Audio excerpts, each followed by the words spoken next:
All right, Gary Eastridge, man, good to have you here. Thanks for having me, Mike. For some of the people watching or listening, so Gary and I go back a long time, over what, 30 years? Almost closer to 40, 40. I think. And it's, when I first came on the department, Gary was, he had been on uh, about 12, 10 to 15, between 10 and 15 years on. But Gary was one of the, few I can count on probably on both hands of the guys who kind of were the hard chargers at that time, working, out. And, some of the guys that people wanted to be like. I think you were in projects when I came on, 91. 91, I was in special Yeah. projects. Yeah. So, anyways, I didn't know Gary super well when I first got on, but over the years, kind of got to know him. And interesting thing was, in my shooting, Gary, you were the homicide detective that actually interviewed me. Yeah. I think Ron Mitchell interviewed Mike Kelly. Yeah. And so, yeah, we go back a ways. And then you came later to work for me. What I'd like to do before we get started, this is not the norm for all of our guests, but because of our history and because of the fact that you kind of have phased out, retiring out with CCW Safe, and working kind of a contract position now, but you're phasing out of that. And because of the fact, you really helped us at CCW Safe. When you came on, I think it was just 4 of us in the office. Yeah. Justin was there, me, you, David, and Justin actually came along a little bit after I started. did he come after? It was just That's right. me, David, and you in the office. Dustin was helping us a little bit. Yeah. And then Stan was still in LA. LA, yeah. So you were a huge help. You started or ran our critical response. You're the critical response team coordinator, and we did a lot with a few people then. So I got something for you, and you get the usual like T-shirts and stuff that we give, but got that for you, and been. Oh, wow, Mike. So Gary is also a very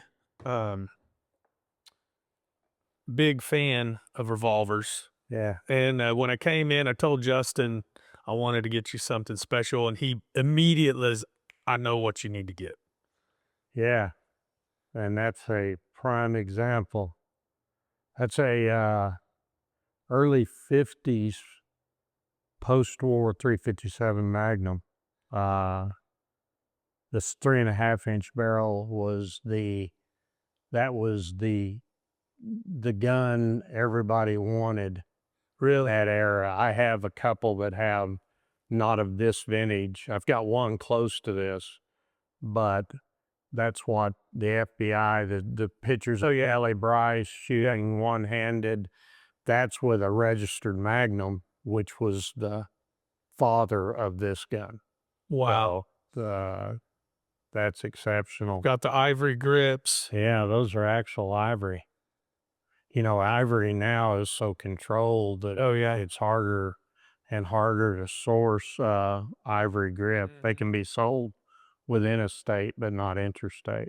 And that's one thing that grips these days, of these revolvers is it's crazy. Oh, I buy guns just to get the grips of them. Yeah.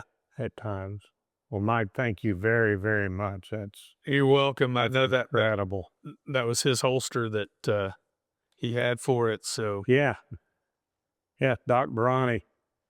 Doc Bronny he just moved from Pennsylvania down to Texas, and we're actually going to go by his shop, I think, here in a couple of weeks. Oh, nice. Way to Revolver Roundup. I know when Justin said he's got the exact thing for you, I knew it was going to be good. So Justin knows my taste. He does. That's incredible, Mike. So I really appreciate you, everything. I mean, over the years, you've just been incredible. Well, thank you. It was a lot of fun. Yeah. In the early days when it was just us and, going to SHOT Show, and we'd go out and do a range presentation for 15, 20 people, Yeah. and, hell, I've been coast to coast for CCW. Well, building the new NYPD group out, that was awesome. Being to work with Bobby They're Tone. some of my favorite people in the world. Yeah. The NYPD RSA, you and Stan went out and made connect with, and Bobby Catamaccio and Tony Nostromo, Yeah. and we go up there, and it's just like a family reunion. Yeah. They're awesome. Anytime they call, I go, Yeah. whatever they have. I just went up recently to a Yankees game with them. It was a law enforcement appreciation night, and it was really cool. Yeah. Every time we go up, meet new people, and they're just awesome, awesome guys. Good people. Yeah. So what I'd like to do is start out. I'd like to have you kind of go over your career because you've had a hell of a career, not just with the police department, but you had another, 20, 30 years after that, working with some pretty strong agencies and positions. So if you don't mind, kind of go through your career, starting from when you got hired in 79 and kind of move forward. And then we'll kind of go back to Sure. talk about what led you to that. Sure. I really don't know where I became infatuated with becoming a police officer, but I've got a little kindergarten drawing that my mom saved, and you wrote on it what you wanted to be when you grew up, and I put policeman. So apparently it was instilled in me at a young age. But I started with Oklahoma City Police Department February 2nd of 1979. Hit the street June 1st, 79 after our police academy. Worked 11 years patrol, but during that 11 years, I was on the tactical unit, what we called our SWAT team, from 84 to 90. I worked a couple street crimes units. Back then, I think they called it the felony apprehension surveillance team. It was a temporary assignment. I did 2 rotations through that unit. Through that, I ended up getting a temporary assignment to the Special Projects group. Special Projects was narcotics, interdiction, vice, major violators. I forget all the little subunits in it, but ended up going there on that temporary assignment. But while I was there, I became assigned full-time as a detective. I'd been promoted to master patrolman in about 88. And master patrolman and detective were an equal rank. So once I was in special projects, I just lateraled over to become a detective in the narcotics unit. Worked interdiction for a good portion of that with Glenn Ring, and we had the number 2 seizure of cocaine in Oklahoma City history for a while, 8 kilos. Wow. Now the highway interdiction unit takes that off every 2 or 3 days, so, but at the time that was a pretty big deal. I did that for a couple of years, ended up going to the burglary unit, did that for, I don't even think, a full year, and went into homicide in November of 93, and served there until I retired in October of 2000. Towards the end of the career, you're getting called out all the time. You're getting paged in the middle of the night, and I really started getting burned out on it. Had some things in my personal life, going through a divorce, and I was just like, that's it, I'm out. I went to the Chief Barry, and asked for a leave of absence. Just wanted to go do a 1-year contract and kind of recharge my batteries. And the city had a policy that you couldn't take a leave of absence to seek other employment. So I went ahead and retired. I had just under 22 years at that time. So 11 years patrol, 11 years in investigations. Um, Signed on for an United Nations contract through Kosovo. The State Department, because of the structure of law enforcement in the United States, were broke down into a myriad of small to medium to large agencies, where the rest of the world generally has a national police force. Um, well, Were they moving at that time from a military to a civilian or in Kosovo? keep in mind there was two components. They called it UNMIC, the United Nations Mission in Kosovo. So the contractor was Dying Corps, but the contractee was or the contract. What am I trying to say? That the prime contractor was Lockheed. I mean, Dying Corps through the State Department. So the contract was a State Department contract through Dying Corps to the United Nations mission in Kosovo. I butchered that up a lot more than it needed to be, but when I got over there, you had different missions. They had the KFOR, Kosovo Force, was the military component. UNMIC, the United Nations mission in Kosovo, was the umbrella. And then I was on what they called a CivPol contract, civilian police. But I lived with French gendarmes for 9 of my 12 months there. The way the French are, with the gendarmes, they're set up as a national police force, which is military based. Sometimes they would come over on a K4 contract, and then they could come back on a unmixed CivPol contract. They liked the CivPol contract because with CivPol we lived in the community. We had a lot more freedoms, and we were paid per diem through the United Nations. Oh, yeah. With the military contract, they were generally restricted to a base and didn't get the per diem and that sort of thing. But I did that for a year. I was in Pristina, Kosovo. When I first landed in country, they had several. Well, let me back up. They told us, "Oh, just submit your CV or resume," and they make an assignment based on your experience. So I figured, coming out of the homicide unit, 11 years of investigations, I'd go straight to an investigations unit. I didn't campaign with anybody. I didn't know anybody to campaign with. I noticed a bunch of the guys going over there, they had buddies who were already in country. Oh, they got me set up to go to Jelani or Mitrovica or one of the other regions. So I sat back, fat, dumb, and happy. And next thing I know, I'm at a detention center, have no experience with a jail other than investigating deaths in jails. But they had done that because they had a lot of countries that had less professional law enforcement. The detention centers tended to be I hate to say dumping grounds, but where they put a lot of these people. Well, you put underskilled people in an assignment, and next thing you know, there's problems. And the problems were there was as many prisoners going out as there were coming in. So me and several other Western European, one of my good friends that I met in we did a 10-day training there in country.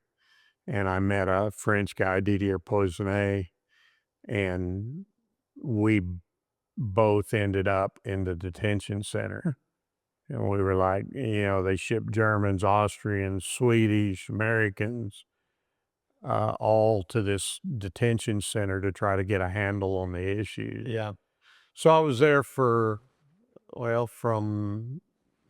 mid-December when I got in country until around February. We had a pretty infamous bombing. There's a Wikipedia page on it. It's called the NIS bus bombing. Happened at Portievo.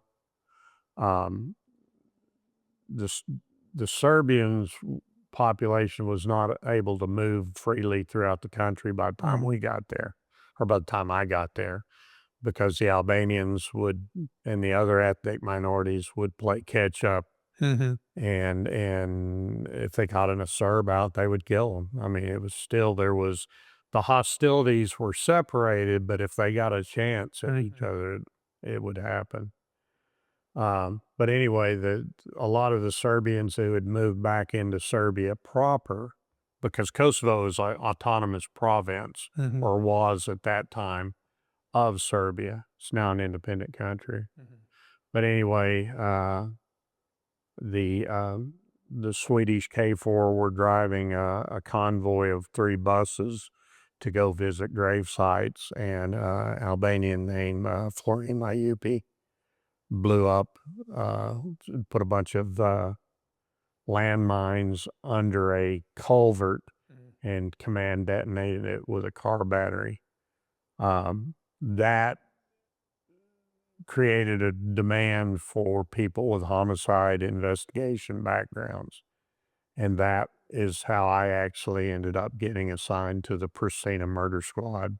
And I did that for the rest of my mission. Came home, started a PI business.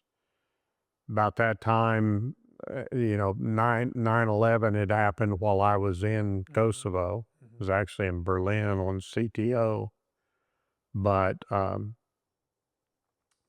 one of the things they did post 9/11 was federalize the airport screeners. Mm-hmm. The airport, when I worked interdiction there in 91, the security was Wackenhut Private Security. That's who manned the metal detectors.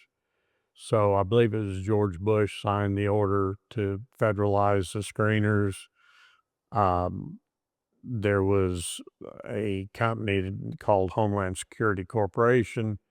They got the contract through Lockheed Martin. So I ended up doing that for the better part of a year.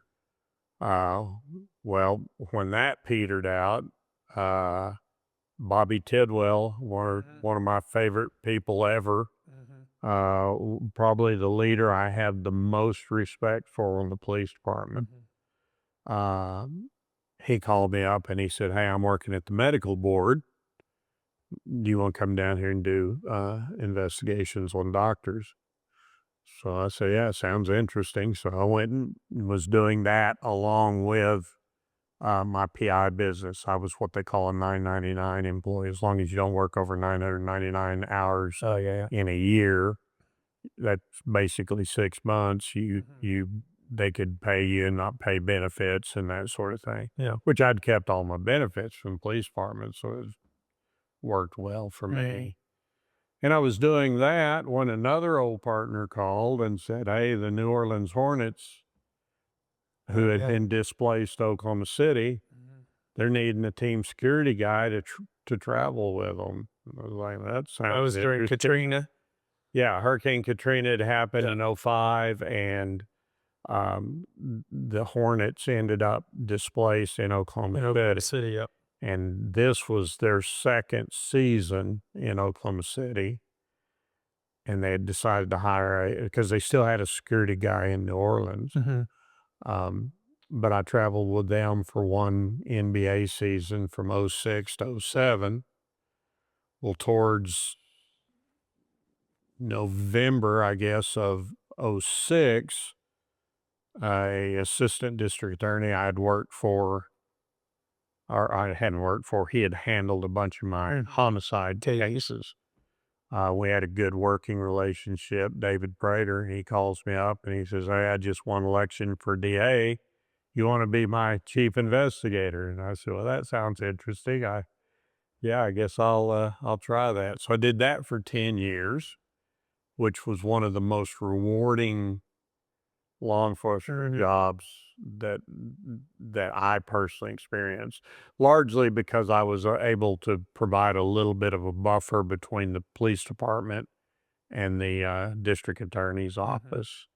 But it was highly stressful, and I'd been doing that for just about 10 years, just over 10 years, when think it was Stan called me Mhm. and said, "Hey, we want to talk to you about a position." Well, right about that same time, I'd started having really severe headaches. I was convinced I had a brain tumor or something. I just about once a day, it was like a lightning bolt would Oh, wow. hit me in the head, Yeah. and I couldn't focus, and it was like a bright light. And then it would pass really quick. So I went and saw my doctor, and he ran a bunch of tests, and he said, "You're stressed out." Wow. And I had always considered stress kind of to be my fuel that Mhm. keeps me moving. So I took a couple weeks. I've got a little hunting cabin in western Oklahoma, and went out there and hung out for a couple weeks and didn't do anything, and it all cleared up. Yeah. So right around that same time, Stan called, and I went and Mhm. met with Kyle Sweet and interviewed, and we negotiated a little bit, and I went to work for you guys. I retired the last day of April 2017 from the DA's office, and the first day of May, I was in the office for CCW Safe. Yeah, I remember your brother called. So your brother also another homicide detective.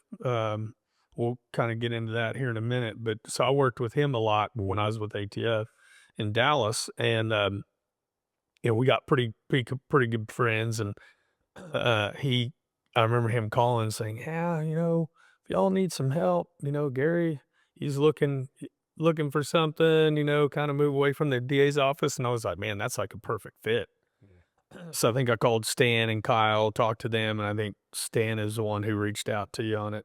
Well, I was really kind of lucky because my background Uh-huh. really set me up to walk into that position Mhm. of critical response coordinator because I'd been involved as in a shooting as a young officer. Mhm. I'd investigated a lot of Officer involved. homicides and civilian shootings, Mhm. as well as officer involved shootings. And then during my tenure at the DA's office, one of my main jobs was to review any officer involved shooting or use of force resulting in serious injury or death. Mhm. So I could, when I went out to help a CCW Safe member, I could give them an understanding of from the time of being the person using lethal force in a self defense through the investigation and into the potential prosecution. I could give them a window of what Mhm. to Mhm. expect. And you really built that from the ground up for CCW Safe, and it's awesome now with, you're still involved at some point. Now we have Chris Cunningham in, which is another, Yeah. phenomenal. We've deployed on a couple Yeah. and just really enjoy Chris a lot. Yeah. So going back for a minute, what led you to do the Kosovo thing? What I was it that I'm sorry I interrupted you. no, I what was it that I think it was, multiple things, Mhm. you know, and I've seen this with officers over the years. At about 10 years, a lot of times guys get into that Mhm. kind of that career funk. Mhm.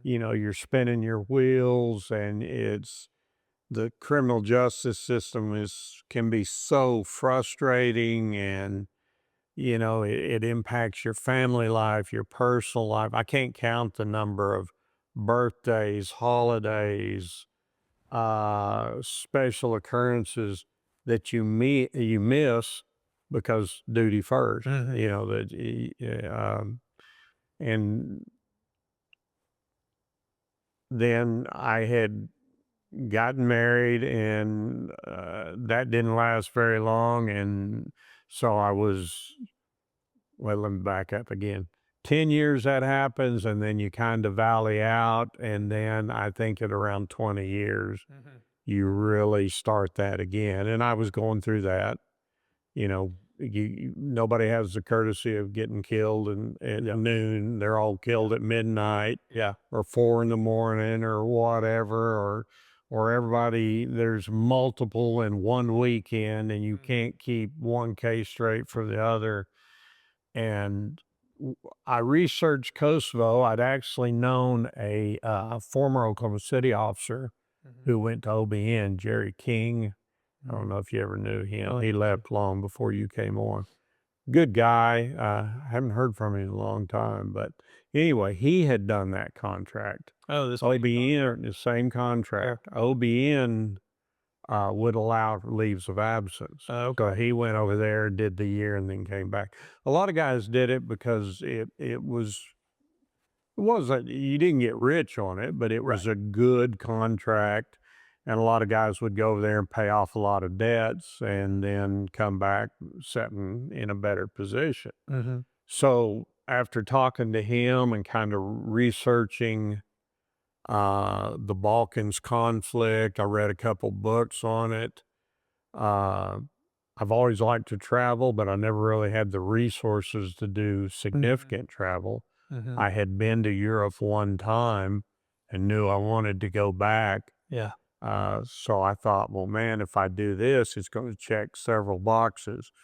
It's going to be new and exciting.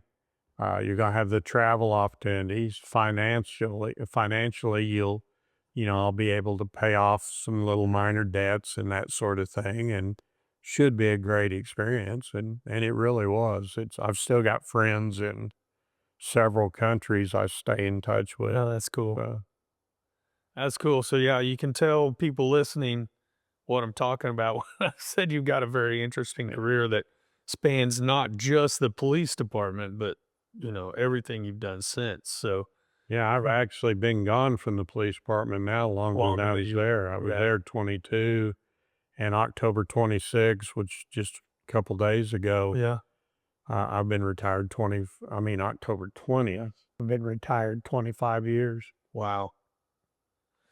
So going back, and so you had a brother on, Kyle, which he was younger than you.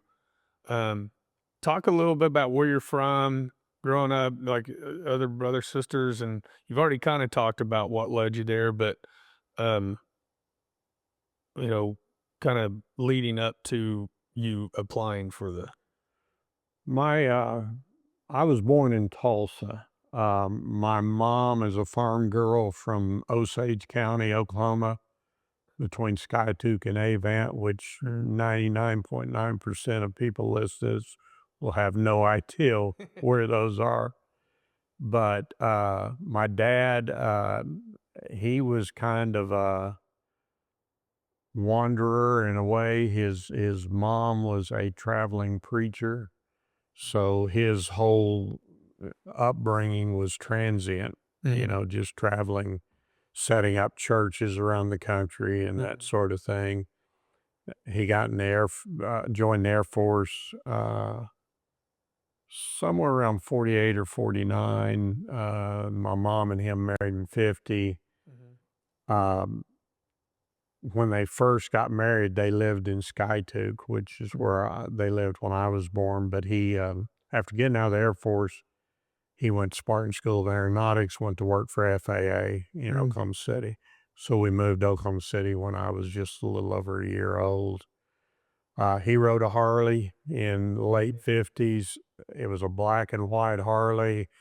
All my friends thought he was a cop, and I thought that was just cool as hell. He thought he was a cop. If a car'd speed down the road, he'd chase them down. It was amazing. He could pull up with that black and white Harley and motion out, and he'd give them an ashtray. Nowadays, he got himself shot, Yeah. but um, I can remember him taking me to elementary school riding on. On the Harley. Yeah, Oh, he'd wow. take me on Harley because he didn't have a car. My mom had, Yeah. we had one car, but I think that kind of sowed those seeds as Yeah. well. Yeah. Um, my parents lost the firstborn. Mhm. Stevie was a year and 2 months old. I mean, year and 2 days old Well.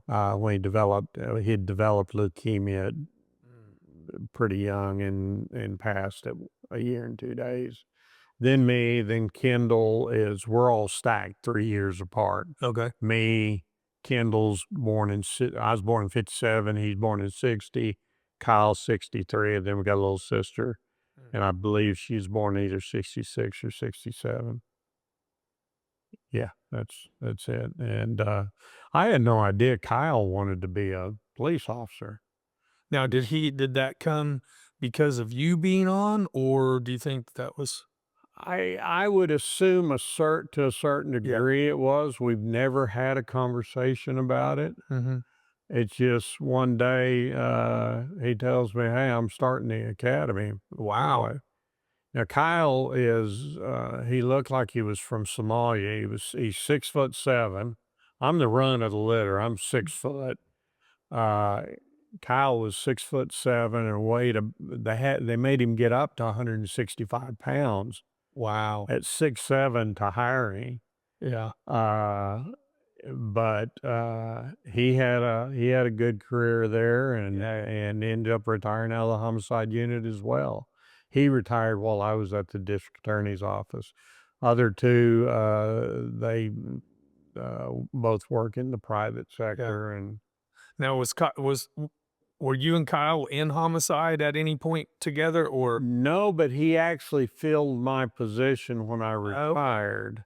He was in the assault squads when I retired. Mhm. Now, keep in mind, assault squad was kind of a support unit For for Homicide. homicide because a lot of times they would have an assault case that became a homicide. So a lot of times we worked things together. We had some interaction while he was in the assault unit and I was in the homicide Mhm. unit. And the assault unit is another kind of a pathway to homicide Mhm. because you're dealing with the same things. Mhm. It's just that injury being that much more severe that results in death Yeah. makes it a homicide. Gives you a good amount of experience A on doing. tremendous way more than a homicide investigator. Wow. Because for every case I may take as a homicide investigator, they're working 10 or 15. Mhm. You know, everything's from the fist fight at the local bar Mhm. to domestic attacks. They finally branched off to where they have a DV, domestic Mhm. violence unit, instead of assaults handling Oh. everything. But yeah, they get everything from simple assaults or Mhm. slap in the face to shootings. Mhm. Any mechanism of injury we dealt with in homicide, they dealt with in assault. Yeah. Well, I know Kyle was one of the very few detectives, not just at Oklahoma City, but in my whole, so I had North Texas and Oklahoma. Mhm. He's one of the few detectives I worked with who actually went, above and beyond and, like, Yeah, took it serious and tried to get all the evidence in. And I mean, he was just awesome to work with. And that's when I later left uh, ATF and then started CCW Safe. He was one of the first ones I reached out to, and and then again, he was very receptive. I reached out to other detectives, and they were like, "Nah, I don't really want to, have a part. I don't want to, have a yeah, part in that." When we were looking at trying to have some detectives that would want to maybe contract with us that were retiring out or yeah. retired, and he's just always been amazing. Well, cops in general are reluctant to change to Mhm. anything new. And a lot of times we get in our own way by not, this is what I do because this is what I've done. Uh-huh. And Kyle, I think, was always more in tune with technological advances and that sort of thing. He's the first Mhm. person I knew that had a personal computer.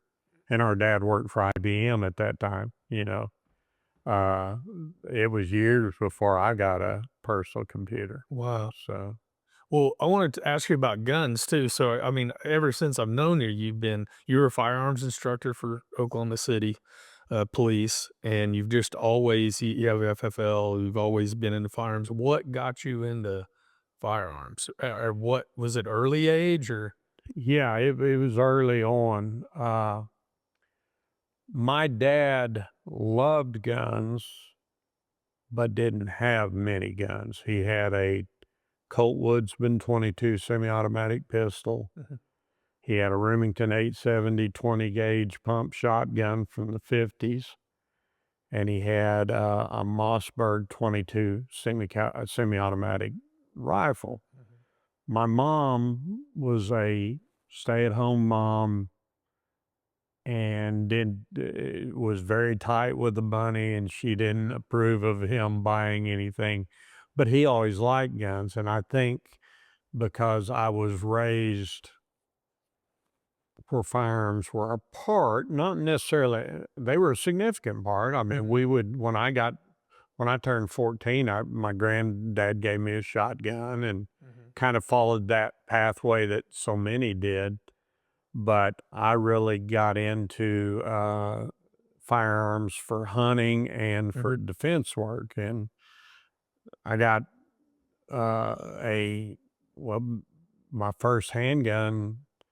I think I've told this story wrong before, but I got to thinking about it. But my first handgun was actually a Colt Trooper that I had saved some money, and my dad matched it to buy it. Well, we get it, first time we take it out to shoot it, it locks up. So my dad went back to Southwest Shooters. They're out of business now, so I can talk about them. But he takes it back, and they end up in a little cuss fight. Of course, they're wanting him to send it back to the manufacturer, and he said, well, I didn't buy it from the manufacturer, I bought it from you. And ultimately, they gave him his money back, and he and I went to Mashburn Arms over on North Pennsylvania when Art Mashburn was still working on stuff in the back, and I bought a 6-inch nickel Colt Python. It was like $247. Wow. And I kept that for several years. Well, when I got onto the police department, I had what do they call it, a champagne taste on a beer budget. I wanted a Austin Baylor custom 39 Smith & Wesson, which was their double action 9mm single stack. As a matter of fact, there's a custom couple of them over there on the rack, a DeVille and an Asp. Austin Baylor was one of the first that did that kind of custom work, chopping them down. And I lusted for one of those. And it was like $450. Of course, I'm making $850 a month with a wife and a kid at home by that, because Brian was born in my first year on the police department. So I would buy a gun and sell a gun and that sort of thing, and got my first FFL in 1986. And over the years, my interest has gone started with revolvers, and then black rifles and high capacities back when the Beretta 92 was and the SIG 226, and then Roger Wagner, another retired cop buddy of ours, and we got to hanging out in the mid 80s, and every time one of us would get interested in something, the other one, and then that would be our sole focus. Yeah. So I went through black powder cartridge, lever actions, single action revolvers, custom big bore single action revolvers. And now I've settled back on Smith & Wessons, and I've been collecting Smith & Wesson revolvers for 8 or 9 years now. Yeah. Got a few of them. Got them on more. Yeah. Well, it's good to note here too, your son. So your son did a full career in law enforcement. He's also into guns. He's doing some great things in the gun world right now as well, with grips and so forth. Yeah, him and his partner Daryl Boke started AmericanFightingRevolver.com. They started off just consulting. Daryl is a retired Southern California cop, and was always a Smith guy, always a Smith revolver guy. Well, he has really a lot more of the historical knowledge, but Brian, from his PPC shooting days, he and I both shot PPC.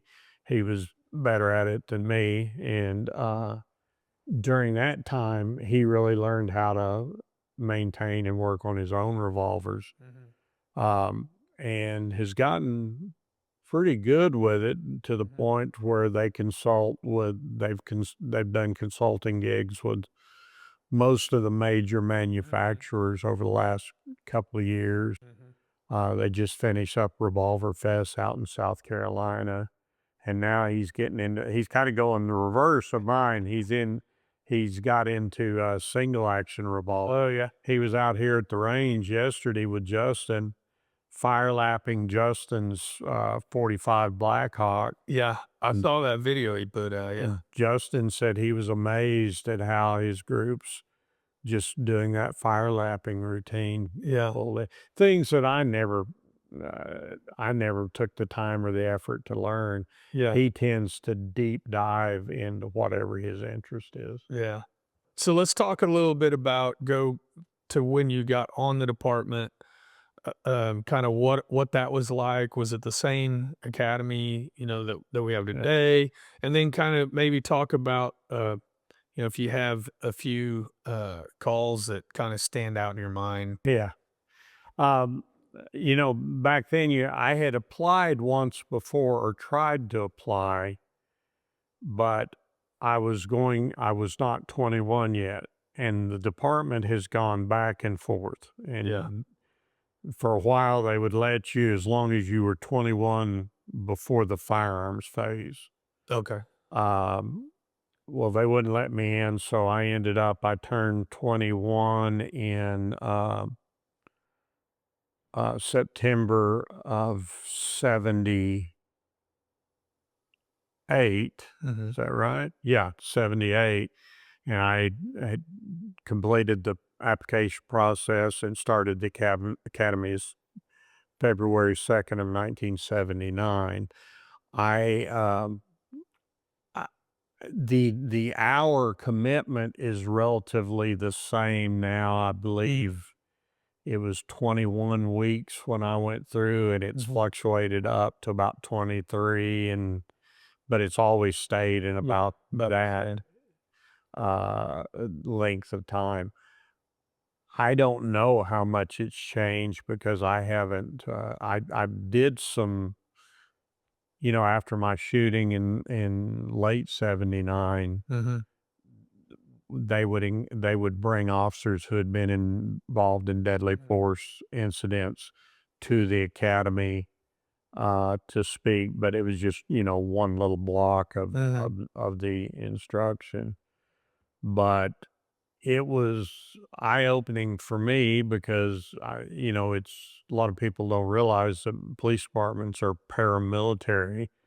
That's nowadays is viewed as a kind of in a negative light, but to me, it's the positive aspects, the structure, the learning to follow orders, the learning to meet expectations. I found it pretty rewarding. I've always been a guy that got to anywhere I was going early. So, a lot of my idiosyncrasies helped me in the academy. I really don't remember a whole lot of the specifics. I do remember Chief Hagee, Chief Tom Levon Hagee. He was real proud of his German heritage and would even talk with a German accent at times. And I loved him. I was just really in awe anytime he was around. But Jeff Barnett reminded me this the other day. We're in the academy, and Chief comes in, which is fairly unusual, and he ends up calling roll. Well, he gets my name and he says Eastridge, and I said, "It's Eastridge, sir." And he said, "You say it your way and I'll say it mine." I said, "It's my name, sir." And the whole room went quiet, and it was just kind of an automatic response. Yeah. And then I went, "Oh crap." And Jeff was laughing that they all thought he was going to fire me after that. But It was, it was the most structure I had been in. I wasn't military. My son ended up military. Mhm. My dad was military. Mhm. I tried to enlist in the Air Force when I was 17, but my mommy wouldn't let me. She wouldn't sign the form for me. So, and then by the time I got to where I could, I was married and Yeah. that sort of thing. Other things took precedent. Yeah. Um, the academy was hell. I gained weight in the academy. Most people lost weight, Yeah. but I was all of a sudden working out Yeah. and eating regular meals and uh, had a really good time. I had only one really negative experience. We were for PT. They would do various things. Well, when it got I started in February. Well, when the weather warmed up, they would let us play flag football as part Oh, of really? well, I went to tackle Mike Nard, pull his ribbon, and I hung my pinky on something and broke the bone in my hand. And I go in, I get a cast put on, and they tell me you're gonna have to wear that cast for 4 weeks. And I said, well, I got firearms coming up in 3 weeks. Yeah. They go, well, you won't be ready. And I said, well, I got to be ready. Yeah. So I go back to academy, and Tim Routon was our officer assigned to the academy liaison, and I go in, I see him. Found out he lives 2 doors down from me now. He moved Yeah. away, went to Alaska, and I haven't run into him yet, but I've been trying to catch him. So anyway, I go to him and I said, hey, is there any way I can, shoot it later? And Yeah. yeah, he goes, yeah, later, as in the next Next day. academy. Yeah. And I'm like, oh no, I don't want to do that. So I cut the cast off Oh, the day before the firing range, and it was okay. The magnums and shooting 357 Magnum with that left hand, it'll yeah. bring a tear to my eye, but I got through it. Well, then right before graduation, uh, they had the grand opening for the north side and the south side briefing station. Oh, yeah. Up to that point, everybody had worked out of central Mhm. headquarters. Mhm. So they assigned us in our little academy bus driver uniforms to go out and be the ushers, stand by the doors and all that. Well, Chief Hagee walks in, and with him is his father-in-law, who was my orthopedic doctor on my hand. And I thought, oh, he's going to know that I cut that. So I kept my hand hid the most time. He didn't even recognize me, Yeah. but I was convinced I was busted then. So then we hit street. I rode north side. No, I take it back. I rode central for about 3 months with Andy Timmons, and then went north side near northwest 2-3 district. And you were talking about funny stories. This one just popped into my mind when I mentioned Jeff Barnett. Oh, yeah. We go into the new briefing station. Well, we're looking at it, new and on. Well, they put holding cells in the briefing station, and the original plan was you would have that. I think they had 3 cells, and you could put like misdemeanor offenders in there, and then they would run a paddy wagon by. Or well, they never used them. To Mhm. my knowledge, I'm the only person that's ever been locked in one of those. And right before lineup, we're oohing and on and look at this, and I go in the cell, and Jeff pushes it shut, and I hang on the bars and say something like, "All right, let me out." He goes, "There's no handle." He goes, "They're just keys." I go, "Where are the keys?" He goes, "I don't know." So I spent like an hour and a half locked in the detention cell at the North briefing station while they called the complete command network trying to figure out how to get me out of the holding Oh cell. my god. So they finally get a hold of the contractor. He goes, "Oh, the keys are under the trash can right there," and they were right there by the cell. Oh my God. Under the trash can. So only person ever locked in the cell. So I think we use those as interview rooms later. yeah, I don't know. They were storage or whatever when I rotated back to north side. I did a short stint south side and a short stint north side, Yeah. like less than a year, both of them. Mhm. Other than that, I rode out of. I spent most of my patrol career Mhm. Central Division, Central near Northeast, Yeah. which is where I really enjoyed. Back in the days, the Central Northeast was a pretty rough section of town. It was Mhm. high activity. When I first started over there, it was kind of pre-gang days, Mhm. pre-street gang. I can still remember seeing Crips rule Mhm. on buildings. I'm like, what the hell's a Crip? You know, that was Yeah. probably 83 or so. And then Yeah. 86, we found out what Crips Oh, yeah. were. I think that's how I remember a picture of you and was it Blake Webster standing by Oh, yeah, yeah. I've a still wall? got that. Yeah. Yeah, that was actually in about the time you started. I was gonna say that was later on. I was in Narcotics at that time, and Blake rotated through that, and it seems like it may have still been called Fast. It Fast, yeah. seems like they had renamed it to something. It And became he was, Impact later. yeah, then that became, when it went Impact, it was a divisional. Mhm. Each division had their own. At Fast. that time, the Fast unit worked under, they were Okay. patrol temporary assignment, but they worked under the Narcotics Investigator. Okay. And Blake was there, and we had run a drug raid, and Blake and I, because we were both on the entry team of the tactical unit, Mhm. and I had just left the team. A lot of times we would kind of take the lead on the drug raids and such. Yeah. But I had seen that somebody wrote "F the police" on a wall in spray paint. So Blake and I had to take the chance to go over there and pose with our gats and smiling at the cameras. So I'll send you that picture if you want to post it. Oh yeah. Yeah. That'd be cool. I mean, you have some good ones. I would love to get you on. Probably won't have time today, but man, I'd love to get you on sometime to talk about some of the shootings of back in the day.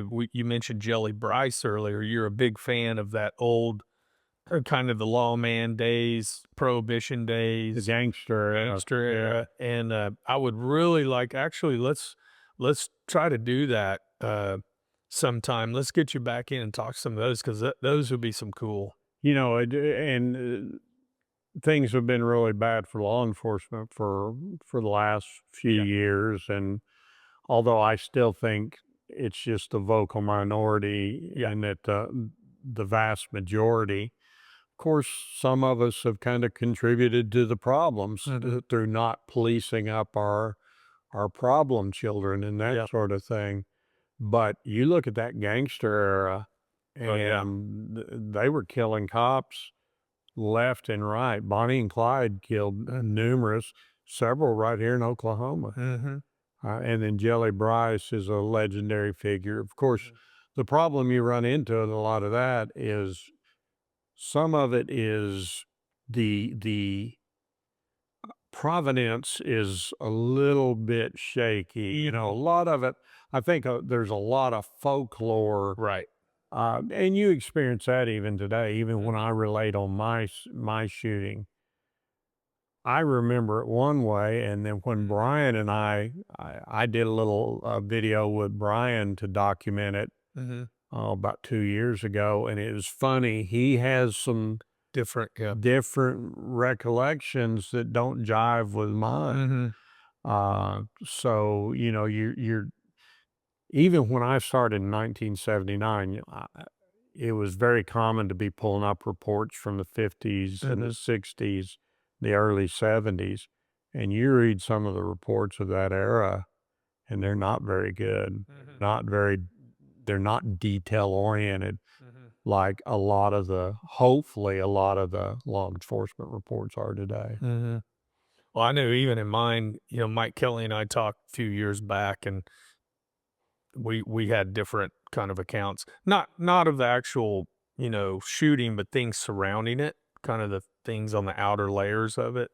Um, so yeah, I think that would be really interesting. So I took Jared Reston down to the National, and we went to Tellers, and we went ate at Stock and Bond, and they had the windows up top. Yeah. That would have been from that era. Oh, yeah. Yeah, the bank. I used to cash my paychecks when I worked at IBM right out of high school. That's where we were Really? in that. IBM, my dad got me on with IBM, and we were officed in that building, and I didn't even have a bank account. I'd get paid, and I'd go down, Go and cash my check. So are there any stories, good, bad, or funny from that first kind of? I mean, your shooting, of course, is going to be the big one, which we'll get into later. But any others?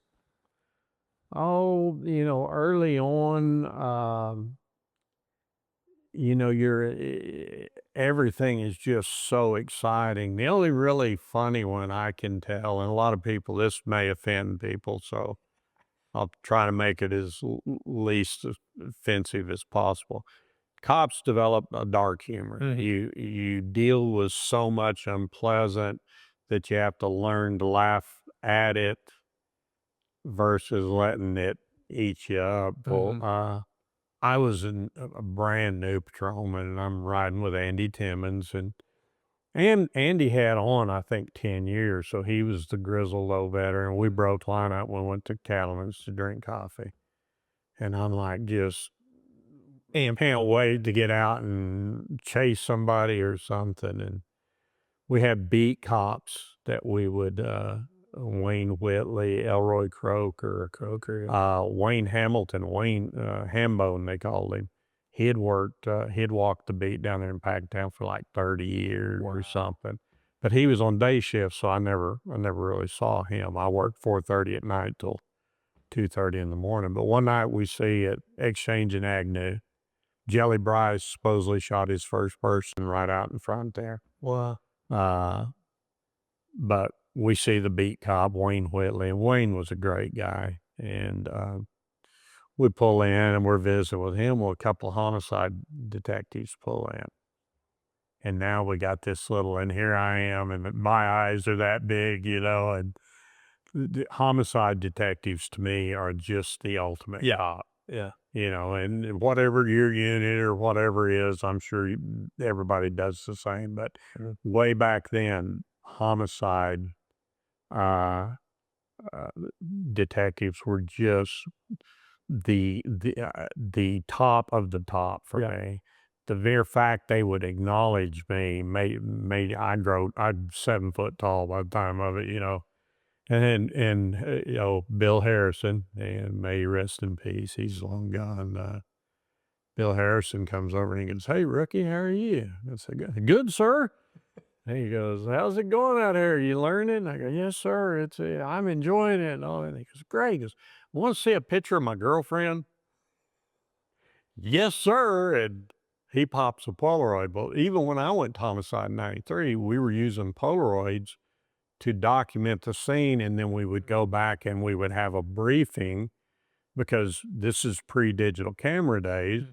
So when they took a crime scene photo, they had to submit it, and it might not be ready for 3-4 days. If it was a high-profile case, you could put a rush and maybe get it done in 24 hours, because they had their own photo lab in the police department.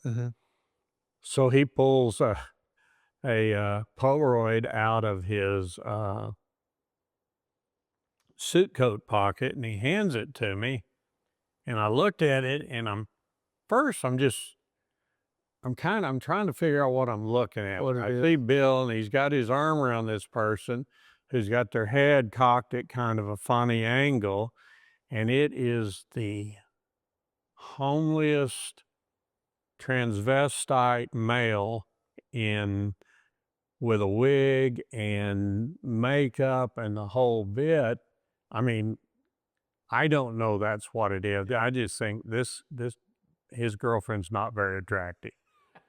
So I'm looking at it and I'm looking at it, and then I see this linear thing that goes up, and it's somebody that's hung themselves, and Bill's got his arm around them taking a picture. And I'm sure that's offensive. You may want to cut that out. But it was just, it was one of those where, you know, you feel like a deer in the headlight. I don't know. I'm trying to acknowledge, yeah, you'd be the polite person. Yeah. "Oh, yeah, she's nice. Yeah. And they all hooped and hollered over that, thought it was hilarious. And then a few weeks later, we were had a full shift. Back then, the equipment situation was so bad that you'd come to work and they wouldn't have enough cars, even doubling you up. We drove sergeant's cruisers a lot of times. Well, they didn't have a cage, and we hated them. We wanted the cage. Yeah. Cage being the separation between the front seat and the back seat. Um, and then sometimes if they didn't have enough cars, they would put you on a special assignment, just get rid of you. Yeah. Well, they assigned several of us to go work to ride along with the homicide detectives. And that's probably, you know, I ended up riding. I don't remember which detective I actually rode with, but there used to be a truck stop at 104th, and the sign's still there, 104th and I-44, Yeah. Trucker Burger. Oh, yeah. And they would all go there for a trucker burger. And I remember Steve Upchurch was there, Ron Owens, two heroes of mine. I think Steve Pacheco was there, Harrison, and just to sit there, and they bought my hamburger, which I didn't have 2 nickels to rub together at that time. And I thought, these are my people. Yeah, I've got to do this sometimes. So And when you came on 79, I came on 91. Tennessee versus Gardner was probably when you came on, right? But it wasn't. as I recall, the case was originated in 77, but was not finalized until I want to say 84. Okay, I was gonna say early. Might be 85. It Yeah. was early 80s. So they were still shooting at a lot of fleeing felons. Oh yeah. Um, and we had some shootings after in that window when the decisions were coming down, but it hadn't been finalized, that were problem shootings. Um, but man, guys were for the most part, you know, I've always heard about trigger happy cops and conscious wanting to shoot somebody and all this. I've never witnessed that. I never saw anybody who would say, "Hey, I'm going to go shoot somebody Yeah. tonight." Yeah. Like me, I was involved in one shooting. I can think of a bunch of cases, but I would say over my 35 years, there's probably been in the hundreds of people I could have legally used lethal force on, but by applying other tactics, a little bit of luck, timing, that sort of thing, it didn't happen. So, Yeah, that's been brought up before. How many times as a officer, if you're actually out doing your job, how many times you could have shot when you didn't. But I know that Tennessee Gardner timing, the 80s big changes going on, and you were kind of right before and I was right after. I remember hearing stories of burglars, fleeing burglars, of especially pursuits lining up, you know. yeah. Well, the big thing on pursuit, if the driver made a run at a car, by that I mean tried to strike a law enforcement vehicle with their car, even under Garner, are they an armed and dangerous fleeing felon, which is the standards of Garner, is basically property crimes don't justify the use of deadly force. Yeah. And for a fleeing felon, the threshold has to be that allowing that person to escape Would be a great would risk. create potentially greater harm Yeah. than exercising deadly force. Mm-hmm. So in pursuits, if the fleeing party made an attempt to hit a car, Mm-hmm. it was like all bets were off. Mm-hmm. I personally never fired around Mm-hmm. on a pursuit, but I was in a few where there was a lot of rounds flying. Yeah. There was a pretty infamous, and it wouldn't be known but anywhere around here, of a guy that stole he got fired from a job, and he was a local delivery driver, Mm-hmm. and he had a bobtail flatbed Volvo turbo diesel delivery truck. Well, he gets drunk, decides to go steal his work truck and he's going to go tear it up just to get back at his ex-employer, and police get after him. Well, he can outrun all of our cars. Yeah. The cars we had in the 80s were crap. Oh, yeah. And he ends up, a good friend of mine, John Bergs, he had Michael LaRousse, riding with him, and they manage. He's going east on Reno, and he flips a U at May. Well, Burks takes one of those turnarounds, but ends up in front of him. And when he does, that guy just floors that turbo diesel. And they were driving it. We had Plymouth Valaris was one of our cars. Yes. Plymouth was pretty fast car, didn't handle worth crap, but he hits him, actually bent the frame on the car. Wow. Until they got it fixed. It kind of crabbed down the highway sideways.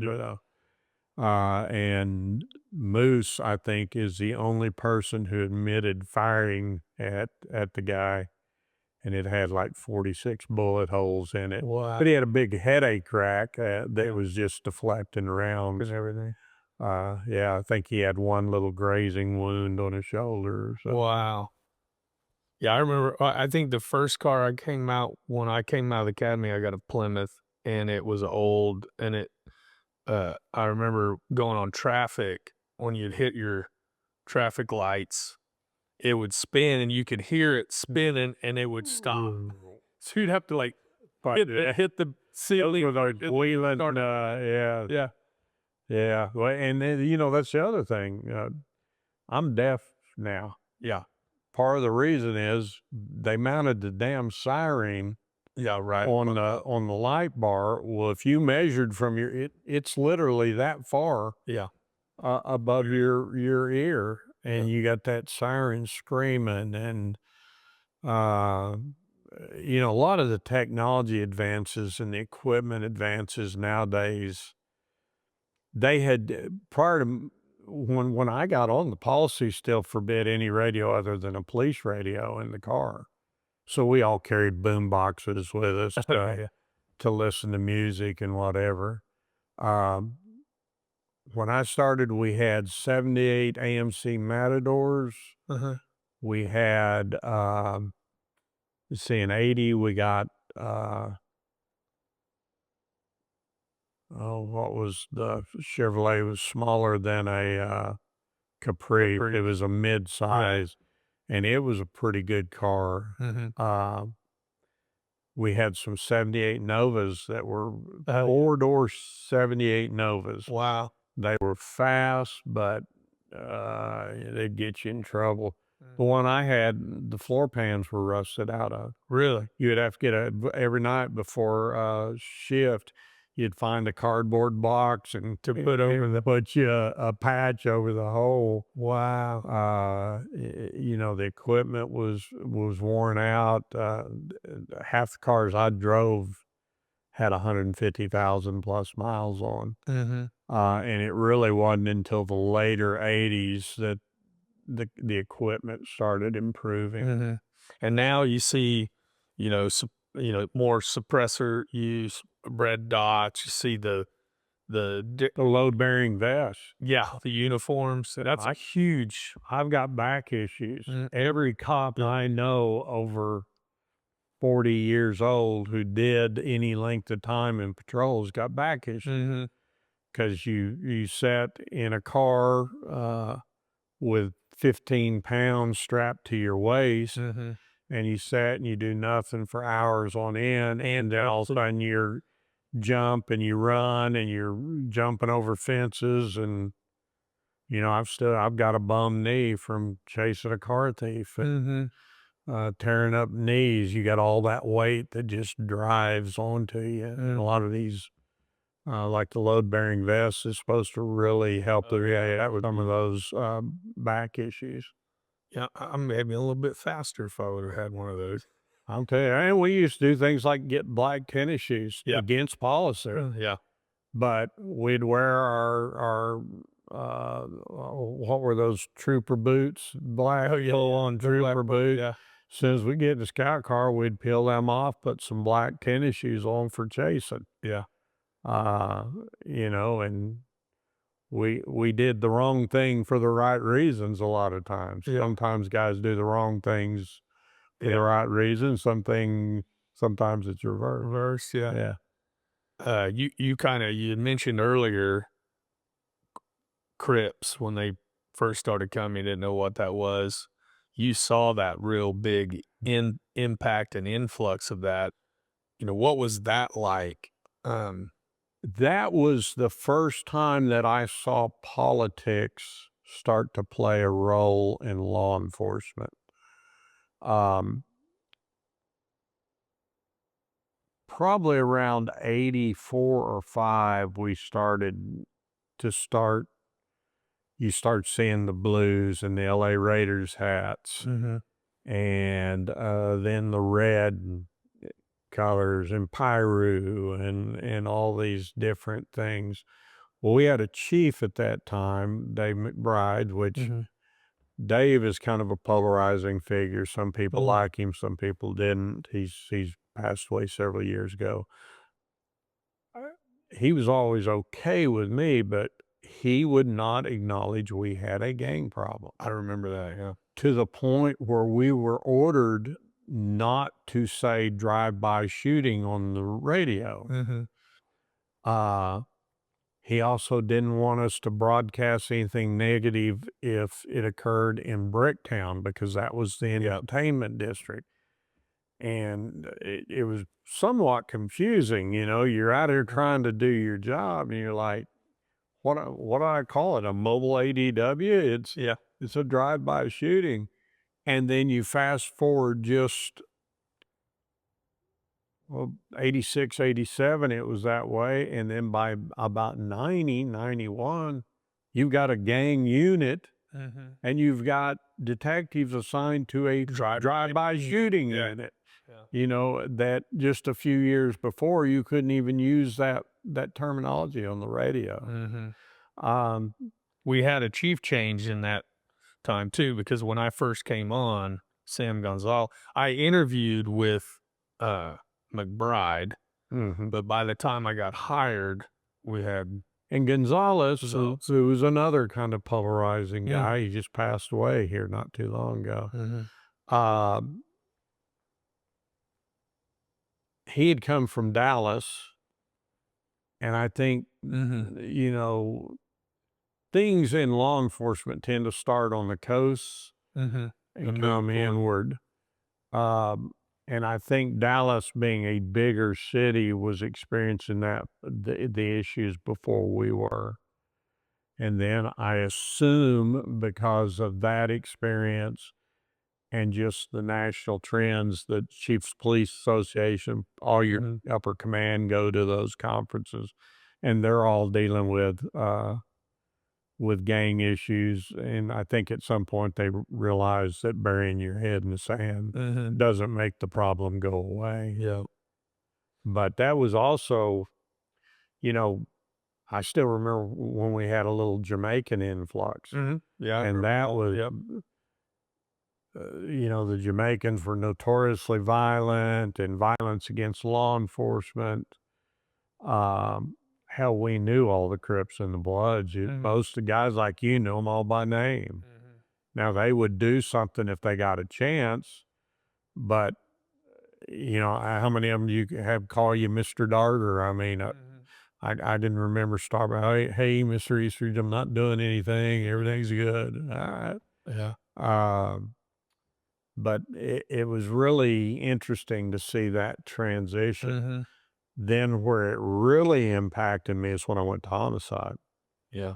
because you've got murders and you've got gang murders. Yeah.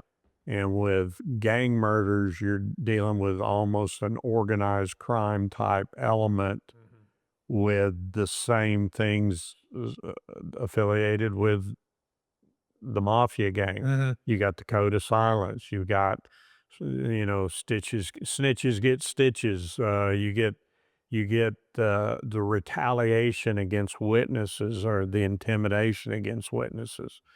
And man, I just hated gang cases, because in so many of the gang cases, you would have people tell you, well, oh, so-and-so did that. Smacky T did that, but I'm not going to testify. And you would end up hearing that from enough people that you would know is probably true. But it was just so hard to get them, especially the way the criminal justice system grinds in slow motion. Because you arrest a guy today for a gang drive-by shooting, homicide, it's going to be close to a year before you go to a preliminary hearing. Yeah. Yeah. And this is part of the things I expressed to CCW Safe members. Right. This is going to take some time to process out. It's not uncommon to go, on average, murder trials that I testified were 2 years after the fact. I testified in, after I went to work at the district attorney's office, I testified in Nashville on a big, it was a Los Angeles gang, the Rolling 90s, Crips, and we tied, I think, I don't know, 12 bodies to the case. I had a double that was pretty high profile. Whoever the shooter was actually shot a little 3-year-old girl in both elbows. And the two victims were the little girl's mom and her boyfriend, Big Cuckoo. I remember that case. We actually went over. Regina Sutopka was the mom. Yeah, I remember the little girl in that case had been in that house for a couple days, drinking water out of the toilet. Yeah, it was a horrific scene. And you just can't. You know, I'm convinced anybody can use deadly force under the right circumstances, but to set and shoot such an innocent child, you know, in a manner, it's just for torture. And it was just, Regina was rumored to be a drug mule and drug and money. And, you know, the drugs are one way, the money goes the other. And the theory was always that they supposedly had she had just brought in a large shipment of money, like a couple $100,000. But anyway, weren't they in bed? Yeah. When they shot him, they were in bed and the baby was in between them. Yeah. Yeah. I remember that case. We went out on that when I was in gangs. Yep. And that's another thing that kind of goes along with this too. We've talked about this in some other interviews, but Oklahoma City, you know, you talked about crime starting on the East Coast, West Coast, and kind of moving in. The interesting thing about Oklahoma City, though, is we're the crossroads. Yeah. I-35, everything came through going east to west, north and south. And so we ended up having, I know in the gang, when I was the gang unit, like you said, you had the Jamaicans. We had all these East Side kitchen cribs. I mean, all these LA gangs coming through, going to Memphis. We had the Hispanic gangs from Mexico going to Chicago. It was just crazy to see everything that comes through Oklahoma City. Well, and that's what the chiefs in the command that didn't want to acknowledge the drug problem, the thing that they don't understand is at a certain point, Los Angeles has got a lot of gang members. At a certain point, your market is saturated with your product. So you have to go where the demand is. So you'd hear guys go, oh, well, I'm in Wichita, Kansas. We don't have gangs. Well, you don't have them yet. Well, this little group, what they had done, Donut was the leader, Shakir or something. Of the 90, of the Rolling 90 of this group yeah. and he was still based in LA, but he had set up an operation in Abilene, Texas, Oklahoma City, Wichita, Kansas, Nashville, and Memphis. So, they don't care anything about jurisdictions like we do. And that's what they were there developing new markets for their product, which was crack cocaine. And they had everything. I mean, they had drugs. I remember even later years, they were still using that trail, and we got involved with Secret Service on a counterfeiting case. Yeah. I mean, everything you can think of, they're doing. The base is in drugs, and that's where a lot of their money comes in, but they're just anything and everything.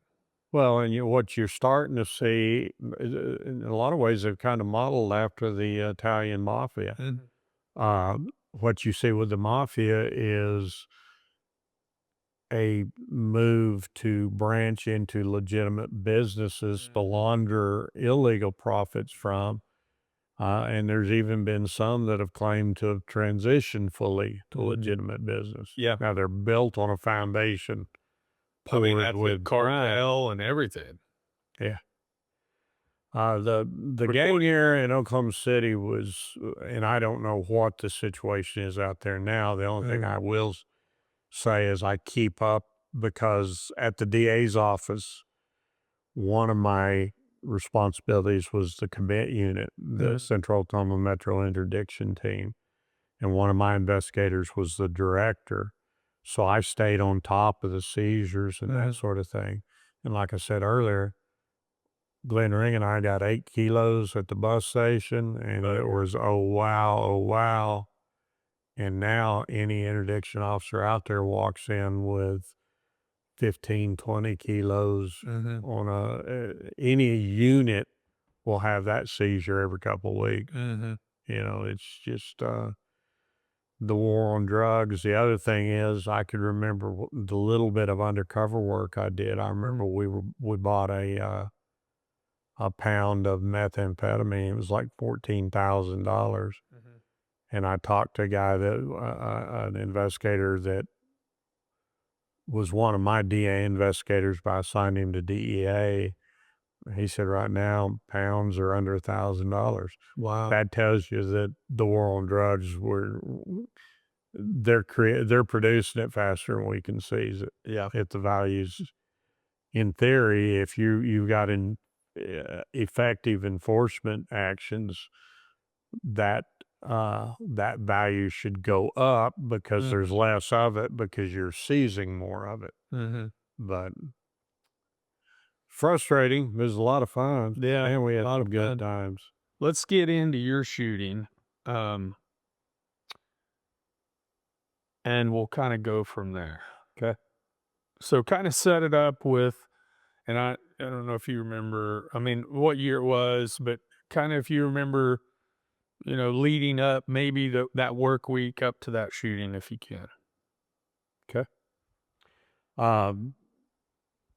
My shooting was on October 26, 1979. So 46 years ago, what was that, Monday, I guess, this coming Monday.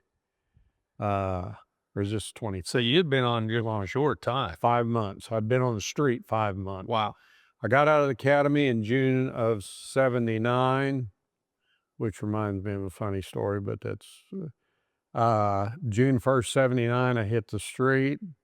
I rode Central down in the Packingtown area until about September, and I was transferred to the North Division. I'm riding the Northwest, which was I was in the old 2-3 district, which was from 23rd up to 50th Street, from Santa Fe to Portland. And then between May and Portland, we dropped down, took in the fairgrounds and all that. So what was the funny story?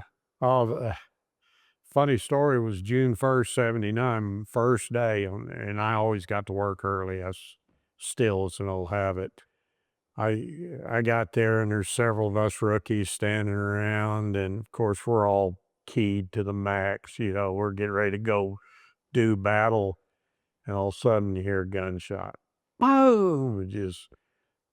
I figure we're under attack. Scares the ever living hell out of me. And the elevator door opens, and Snuffy Smith walks out, and he's got his revolver in his hand, and Bubba Ballard, Jack, and Scott's dad was my captain, and Bubba walks out and he goes, "Snuffy." Of course, he just shot in the elevator. He can't hear anything. He just walked in. He goes, "Snuffy, Snuffy." He goes, "What?" He goes, "What the hell?" He goes, the elevator door shut and caught my gun, and it flipped back in, and I tried to catch it. Well, Snuffy was working up at Frontier City as one of the gunfighters. And if you remember, those old elevator doors were polished stainless, and that round was dead level into the door. He was trying to outdraw himself. So That was the round in the old jail elevator. No, in the main headquarters, in the elevator Quarters up. Yeah, that dent was there forever. Yeah, because the jail one was in the side, right? Yeah, Was in the side. That's hilarious. There's been so many rounds, accidental discharge, negligent discharges in that police station, but that was my first night on the street. Wow. Yeah. So then you fast forward to October. I'm riding north. I rode with Charlie McIntyre a couple times. Another great guy, Vietnam vet. Siege of Quezon, just a stud of a guy, just passed away a little over a year, maybe 2 years ago. Rode with him some. I rode with R.W. Williams. Just kind of got bounced around there, and got assigned to Brian Smythe. And I believe this was the first night I rode with Brian, so I didn't know him real well, but he was a grizzled old veteran of about 34 or so, just a cop's cop. I mean, just a guy that just squared away, tough as hell. He'd been a Golden Gloves boxer. But I never saw him punch anyone. He would slap with an open hand, and he could slap you into the next time zone. It was just, I learned a lot from him. But we were on the old 4 shifts, which was 4:30. You made lineup 4:30, so usually lineups 15 minutes, give or take, and then you'd break lineup and hit the street.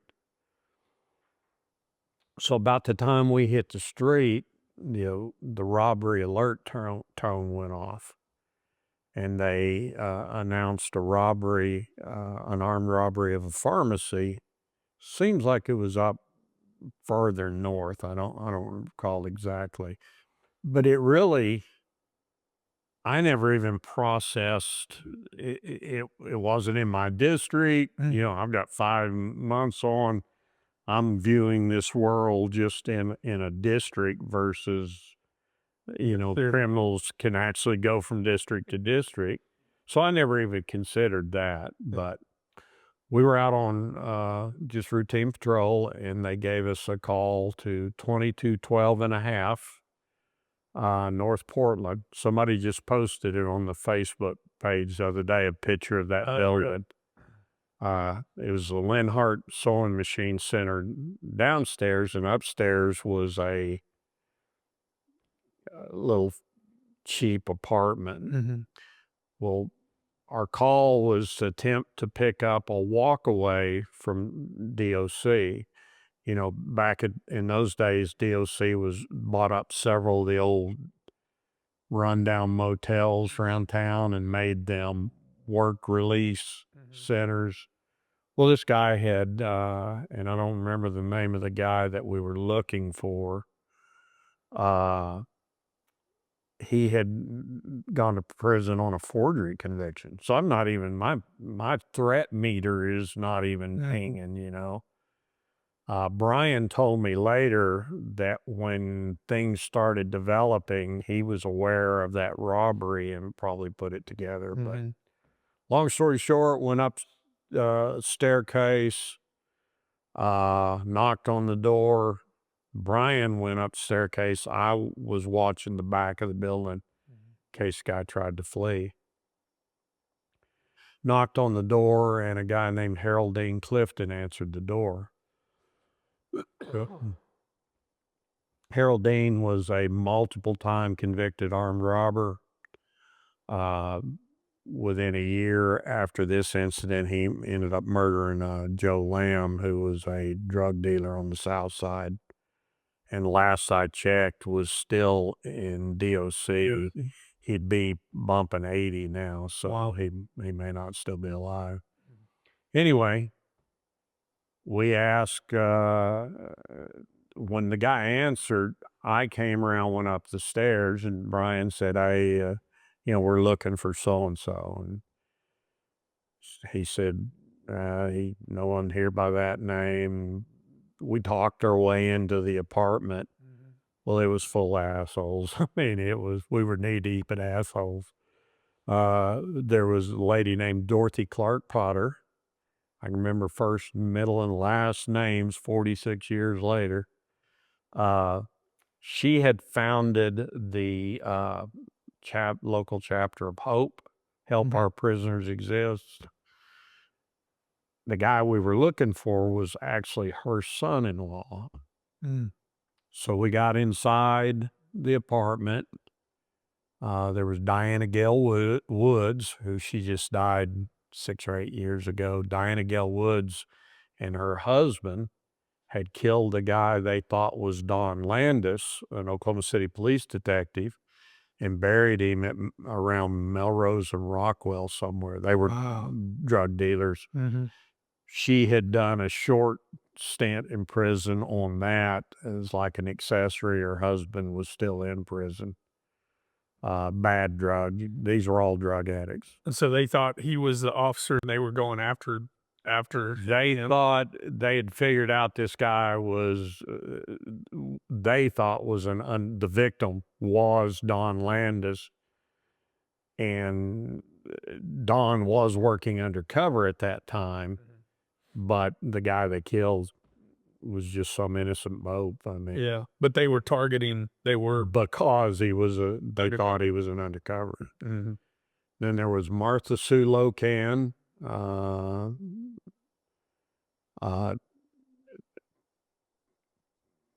Terry, I'm drawing a blank now. I just bragged about remembering.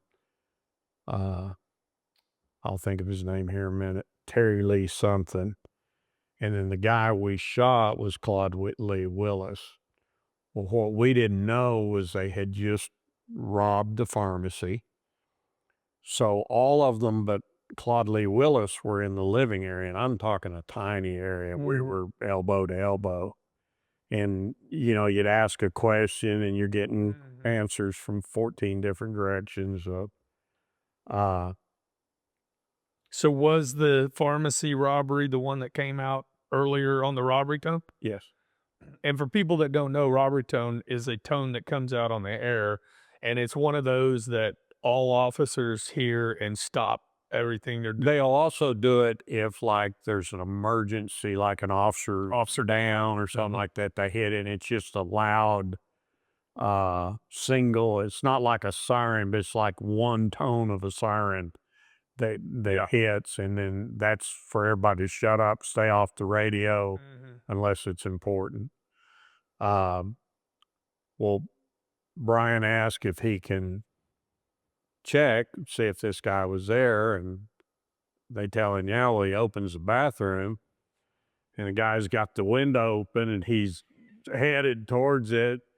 And when Brian says, hey, he grabs a plunger, and he says, oh, the toilet stopped up. And he goes, look, come on out here, I need to talk to you. And we're,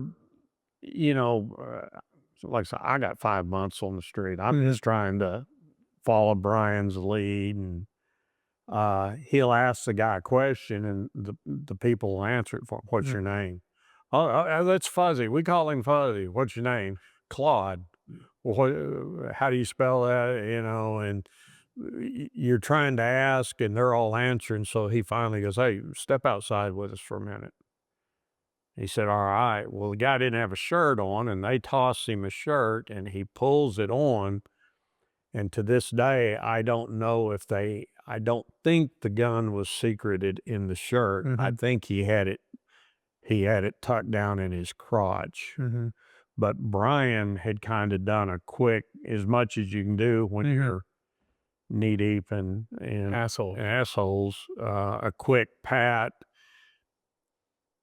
That apartment was very small, so there was, at the top of the stairs, there was a very small landing. Then you went in, and there was like a washer dryer there, and that was all that was there. That was all there was room for. Then you immediately turned and went into the apartment. So Willis steps out and steps onto the landing. Brian is right behind him. And then I step behind Brian. We're facing to go down the stairs. No real conversation or anything. The guy is like tucking in, he's acting like he's tucking in his shirt, and then he comes out with a Charter Arms Police Bulldog 4-inch 38 special. I don't see that, of course. And now keep in mind that Brian is here and bad guy's here. We're all three in almost arm's length distance. We're almost in contact distance. The guy takes a step, and then I see him do that, kind of turn hard. My impression was he was going to jump over the railing to flee. Of course, I'm thinking let me back up a minute. When the guy didn't have a shirt on, he had prison tattoos. Even at that being that new, I knew that they were not professional tattoos. And back then, tattoos were not that common. It was, either military, biker, or prison. That was about the only people that had tattoos. So I'm thinking he's probably the forger, because he's fairly close to the description. Of course, this is in the days before mobile data and cell phones where they could actually send you a picture. Anyway, he turns. And keep in mind, you've been through a critical incident. So many things I remember now, I don't know if I've filled in blanks or if I actually remember it, but in my mind, I started to move forward towards them, mainly just to grab the guy. And I see Brian and him are engaged, and now they're face to face, and I'm right behind Brian, within inches of Brian, and I see I see a gun come up between his shoulder. Brian has the gun gripped, and they're struggling over the gun. And Brian told me later that when I fired my first round, he was looking down the barrel of the gun and he thought the guy had shot him. And he said, I just decided I was going to hang on until I could and just kind of leans against the wall.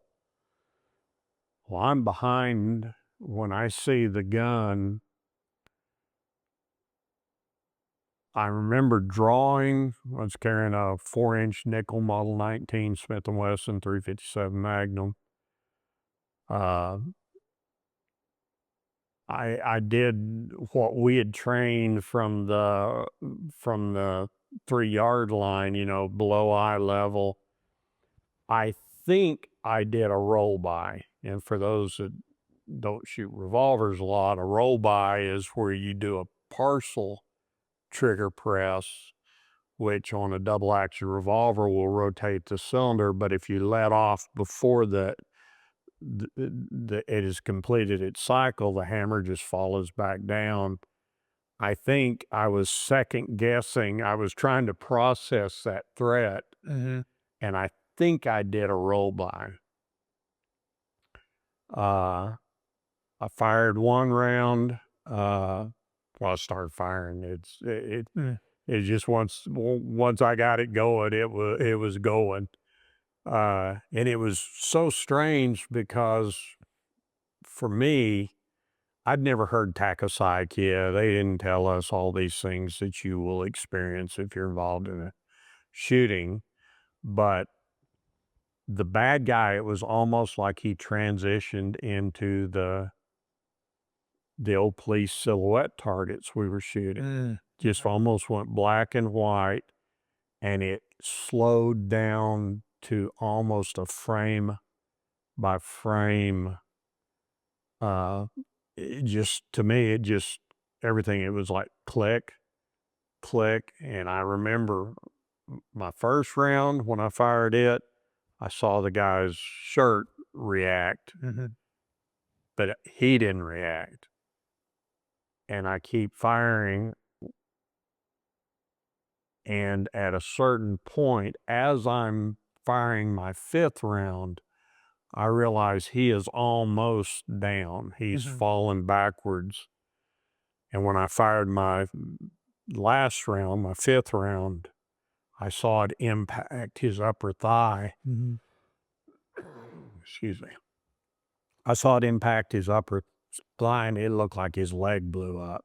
Well, it turns out he had a big, Dilaudid was the opiate of the day back then, and he had a big bottle of Dilaudid in his pocket from that robbery. And when I hit, that bottle actually exploded as much as anything else.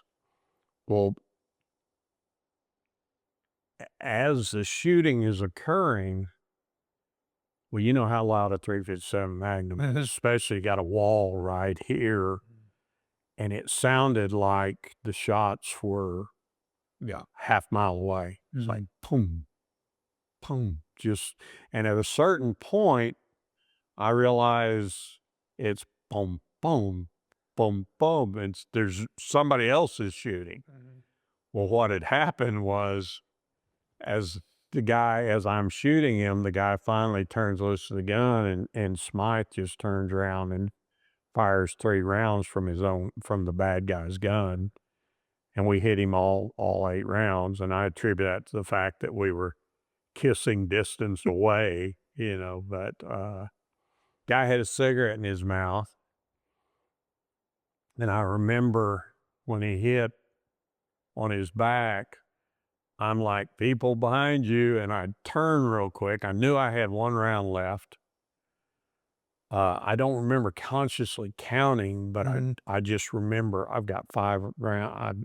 I've only got 1 round left. I fired 5. Well, I turn, and the people from the apartment are kind of coming out, and I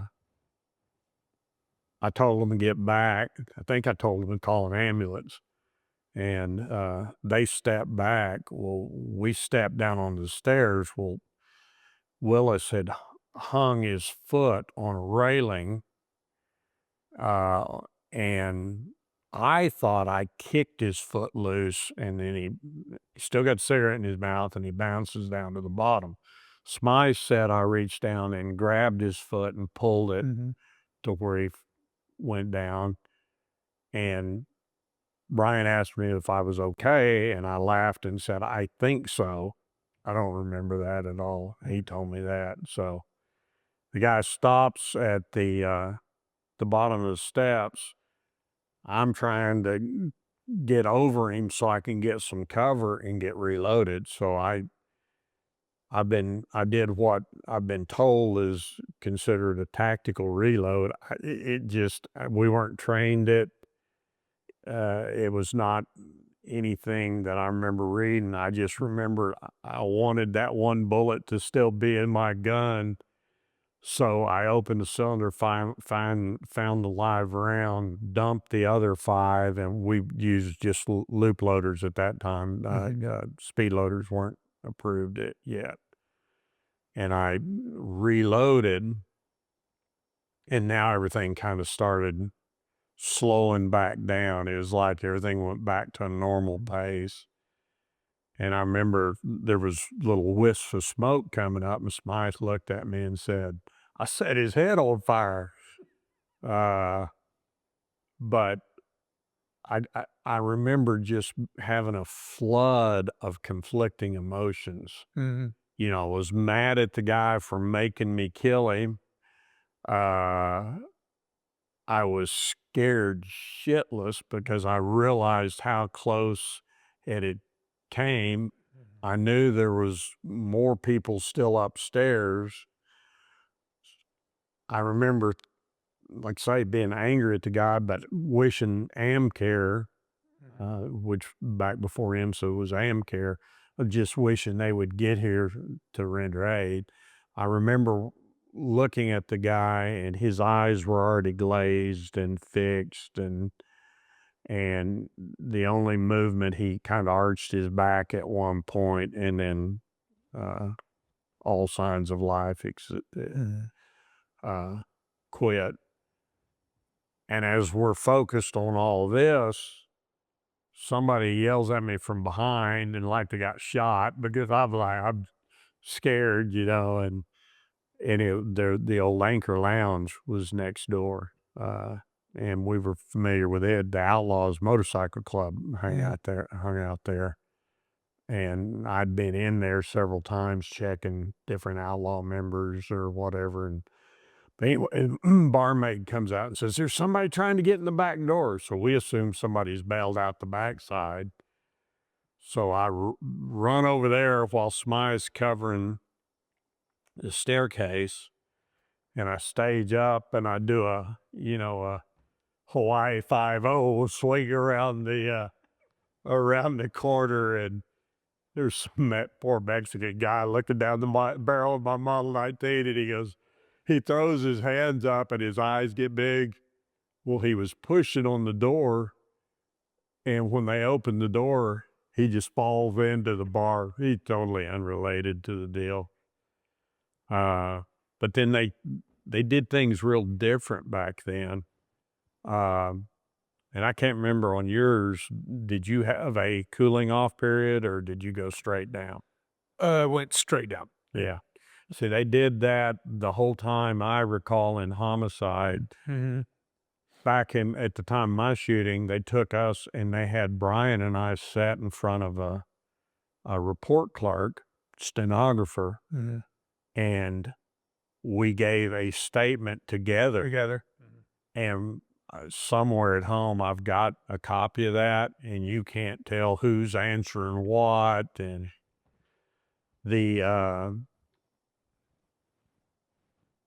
the fatal round was determined to be from my gun, and that's only significant because their only concern was that once Brian had taken his gun, he was technically unarmed at Mhm. that point.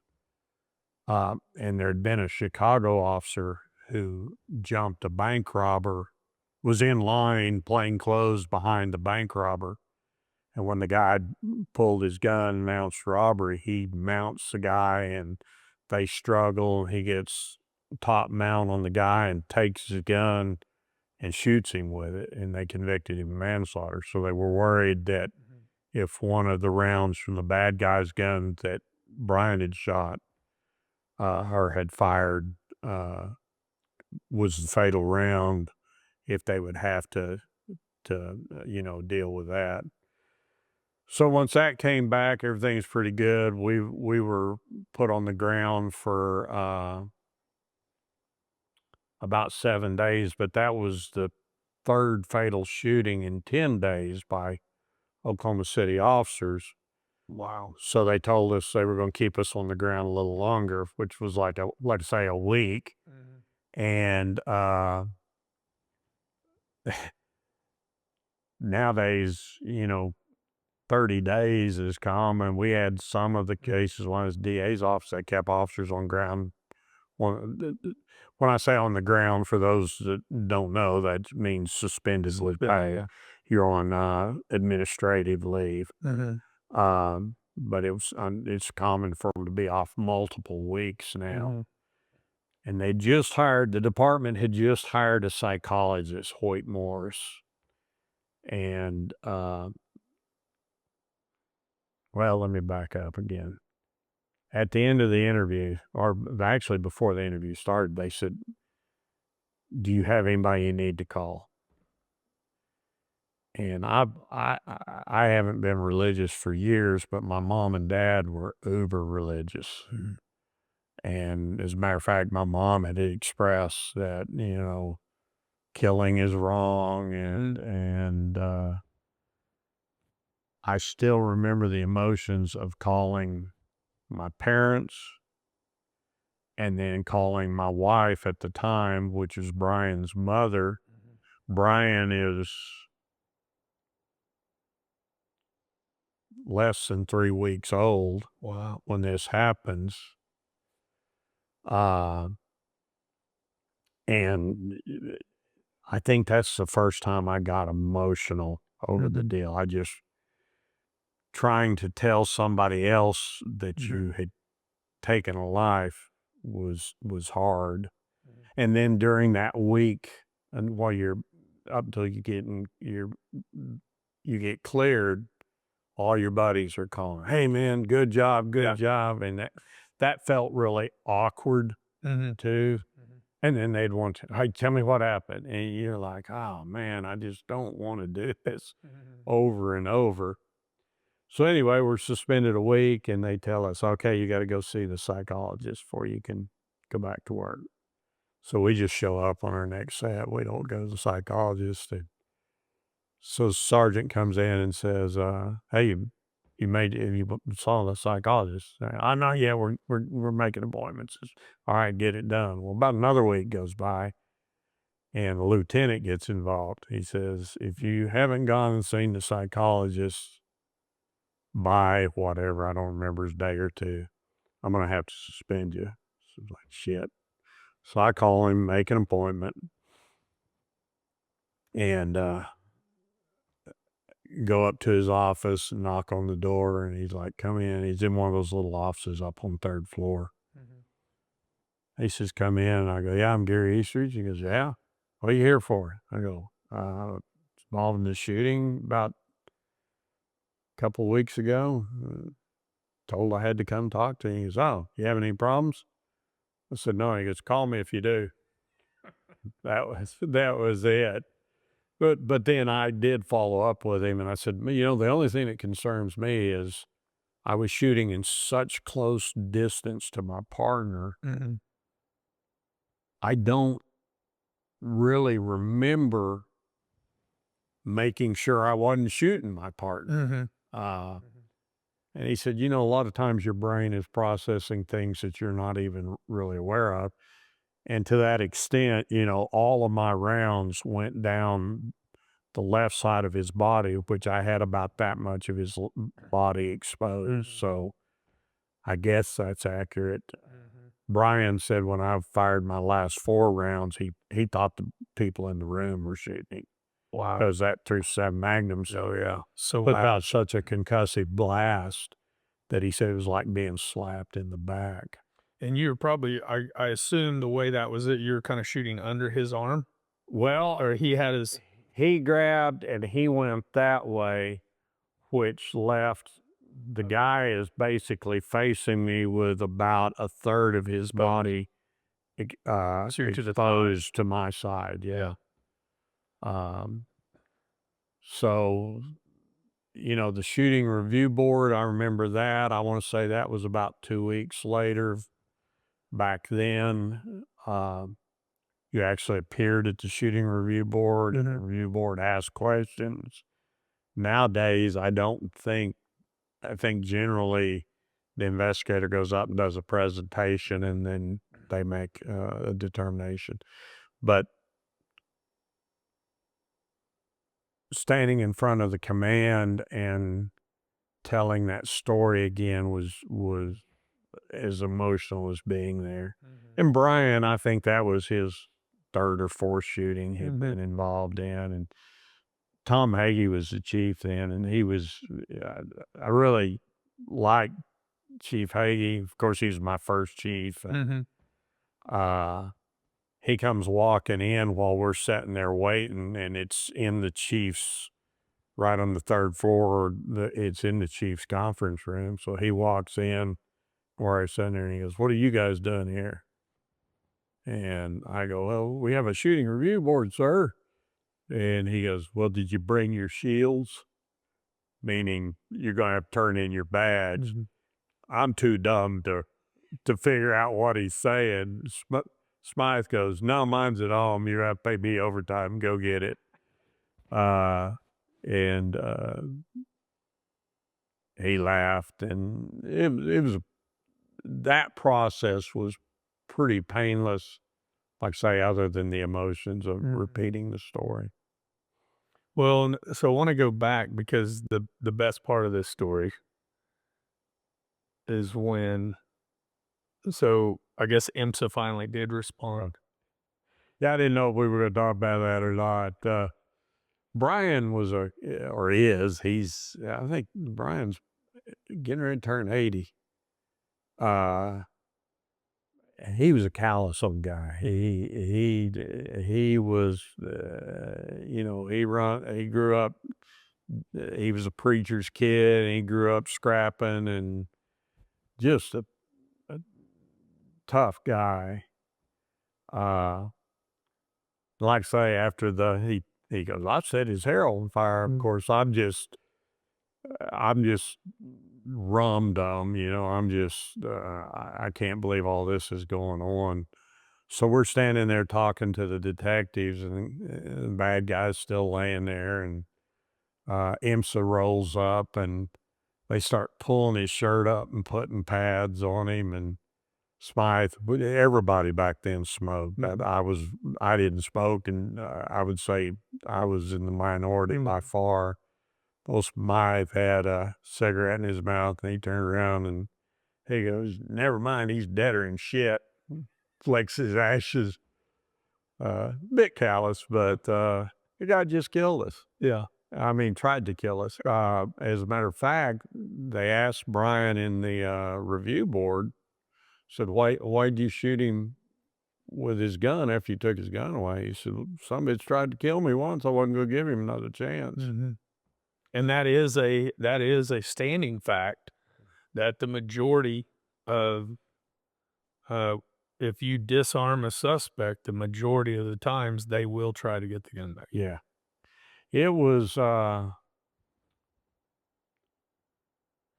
glad it happened at the point in my career that it did, because I was fresh out of training where you shot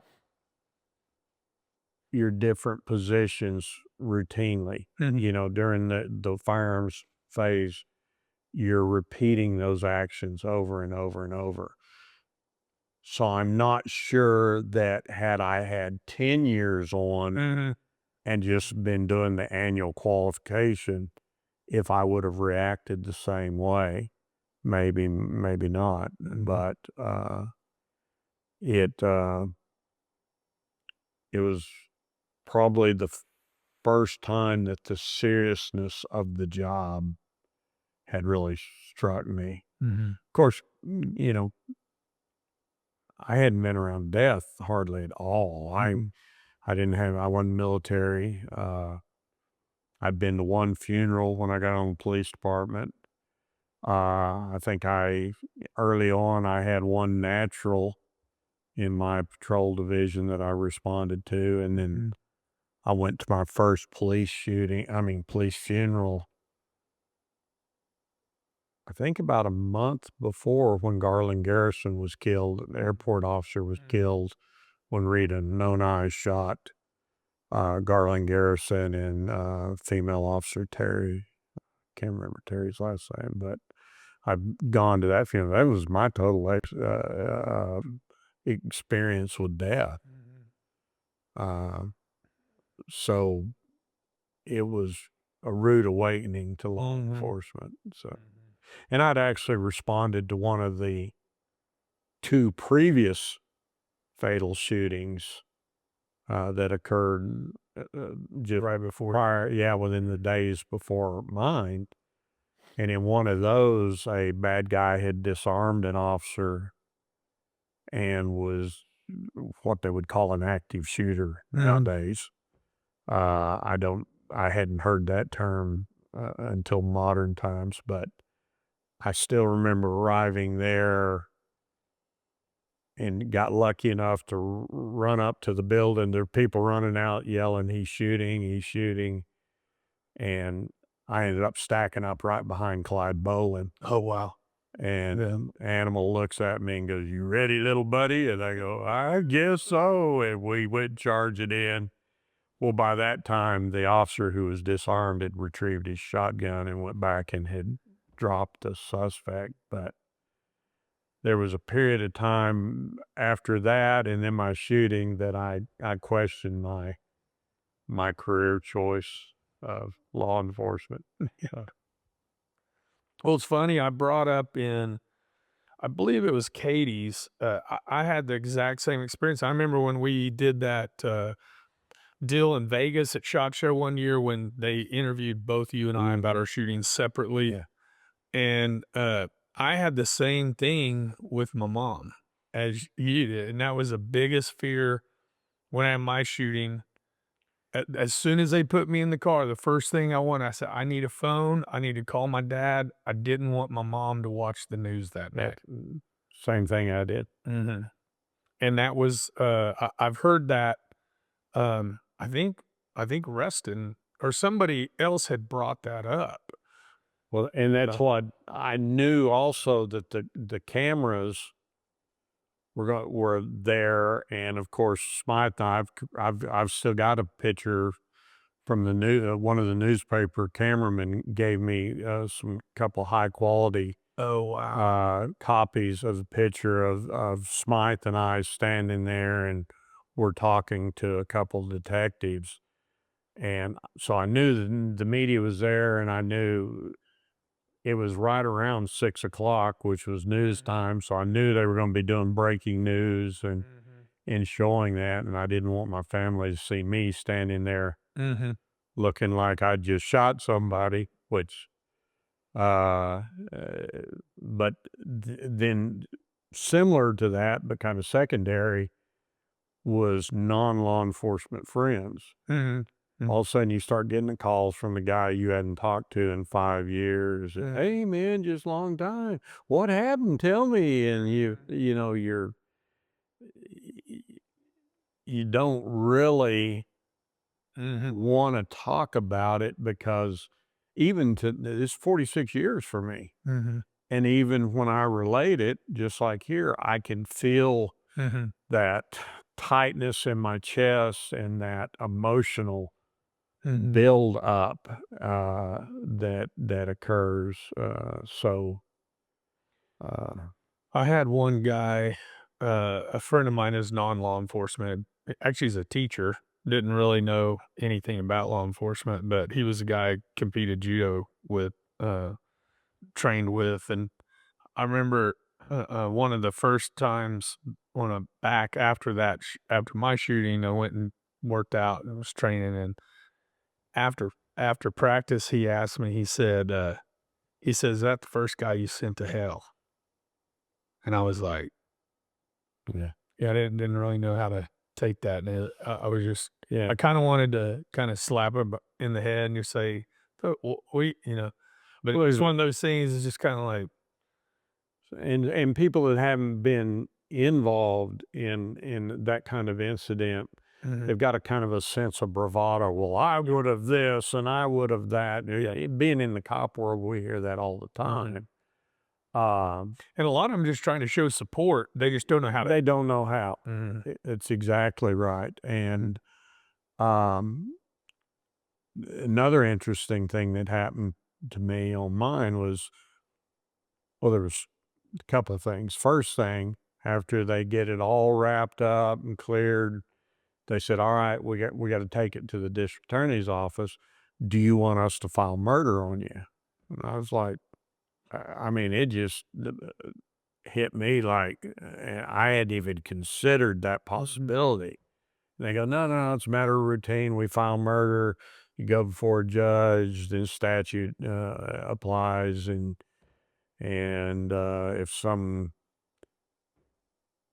radical DA gets in, wants to prosecute you, you've already been prosecuted and found not guilty." I said, "No, I don't want I that. don't want I can't deal with that." So anyway, the detectives, when everything's pretty well wrapped up, they go, "Hey, look, now this is in pre-cell phone days. mhm, So everybody had a landline, a home phone." They said, "Look, are you listed in the phone book?" And I was at mhm, that time. Phone book, for those young enough to not know, had all the phone numbers of everybody in the city unless you paid to have it unlisted. Well, I mhm, was too cheap to pay to have it unlisted. Probably couldn't afford it at that time. mhm, So he told me, he said, "All right, you may well get some calls. You're going to get a lot of religious groups that call that say, you've committed a sin and you need to repent and come in and we'll guide you," and that sort of thing, which I didn't experience. But you may also get some hate calls, mhm, from people. Um, Now, the Claude Lee Willis was a multi-time convicted felon from Southeast Oklahoma. His family, his parents were alive, but they were like in their 80s, mhm, and uh, he just was he was not a very desirable person. mhm. Career criminal. Career criminal.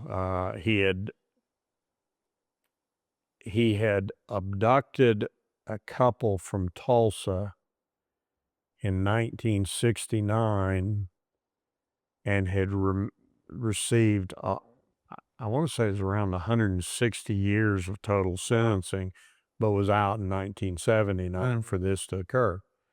Prior to that happening, he had run over a kid in Texas driving an oil field truck while he was drunk. And I learned that at about 1 o'clock in the morning, about a week after the shooting. It wasn't even a full week. It was probably 2 or 3 days after shooting. Uh, my phone rings in the middle of the night. Well, I'm too dumb to unplug it and ignore calls. It rings at like 1:30 in the morning, and guy says, "Is this Officer Eastwood?" And I thought, "Oh, here it goes." And I go, "No, it's Eastridge." And he goes, "I heard you had a little problem with Claude Lee Willis." And I go, "Yeah, I guess you could say that." And he goes, "Well," he goes, I don't know the details of what happened, but I hope you blew his head smooth off." And I'm like, "Well, I don't think he knows the difference." But what turns out, it was his son that was run oh, wow, over. that ran over? Yeah, the kid was riding a motorcycle and Claude Lee Willis was driving drunk and ran over his son and killed him. Wow. And he said, that guy was if calling from Texas.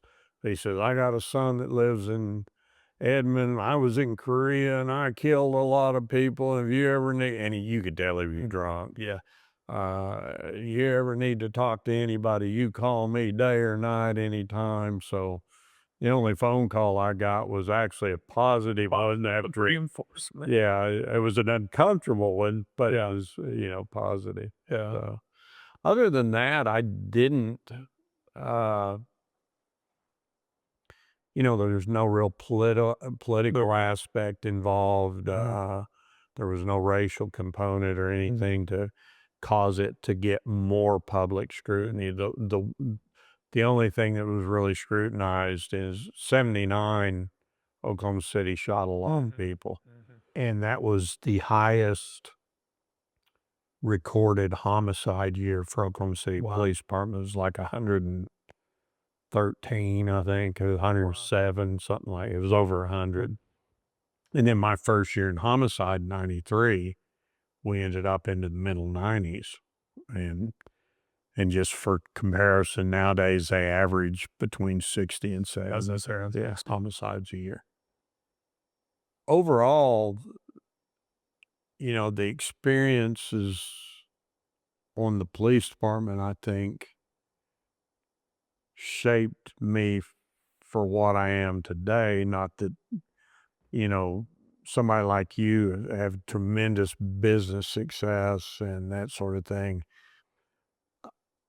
I think when you've experienced what we've experienced, that you don't get caught up in the minutia. Things, and this is part of my problem, I think, with relationships, or at least I'll blame it on what's a crisis to somebody who's not experienced the things that we have is a crisis to them. And to us, it's like, laughable Yeah. that Yeah. you're sweating over that, you know. So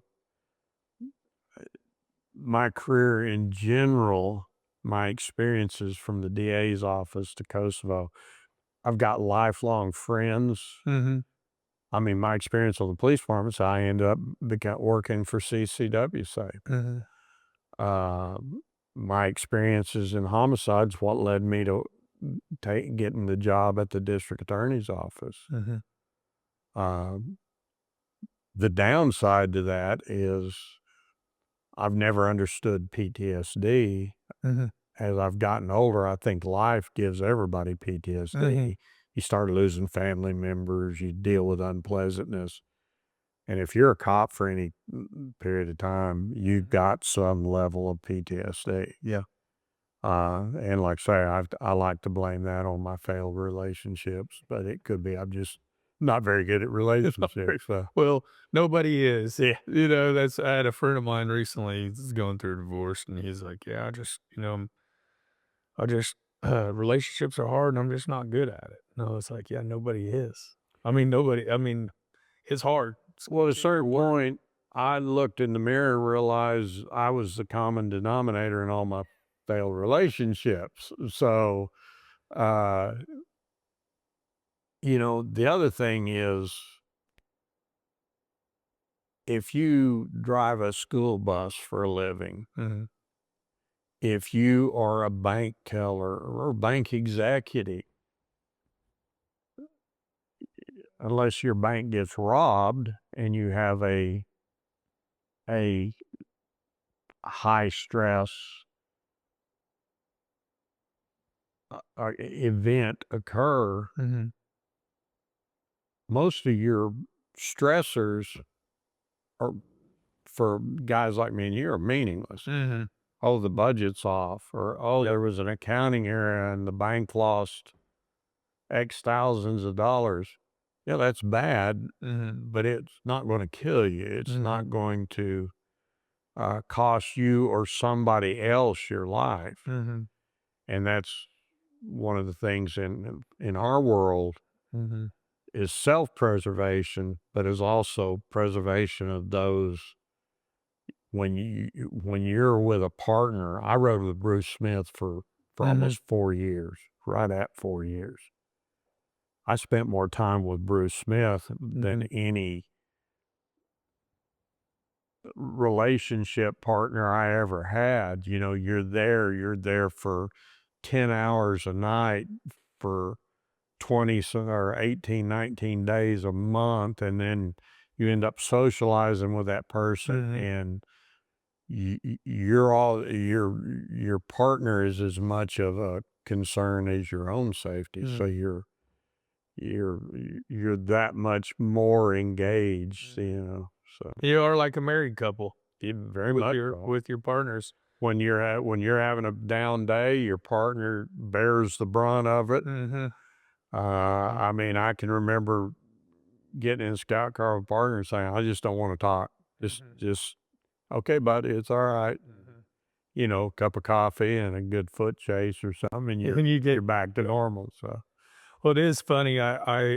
Which I probably need to watch this, but I internally, just me personally, but a lot of time with my daughters, I do that a lot. It's like they come home with this major thing that happened, and it's like, okay, nobody died today. We're all good, and I never, I guess I don't think sometimes about how that's perceived by being told that, that I yeah. probably need to take into mind. Well, as a cop, you're also you're like a big Band-Aid dispenser. Mhm. You're going around and you're putting a Band-Aid on. All right, you're dealing with this domestic. Mhm. Okay, you go that way, you go that way, and then now you go to the neighborhood dispute. Hey, you go over and you're putting Band-Aids around. Mhm. And I know one of the other things that's caused me a lot of issues in relationships specific is they come in and they want to vent about their Mhm. day at work or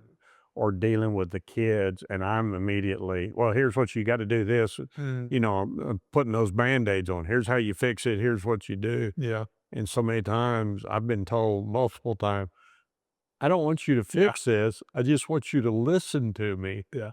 And that's virtually impossible for me to do. Mhm.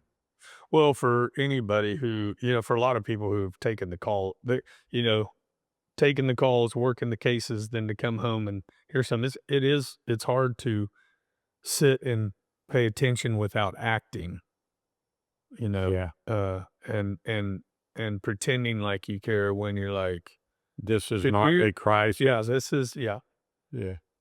Well, I got one last question, about, you had such a great career in law enforcement, but then you've had an equally great, impressive career.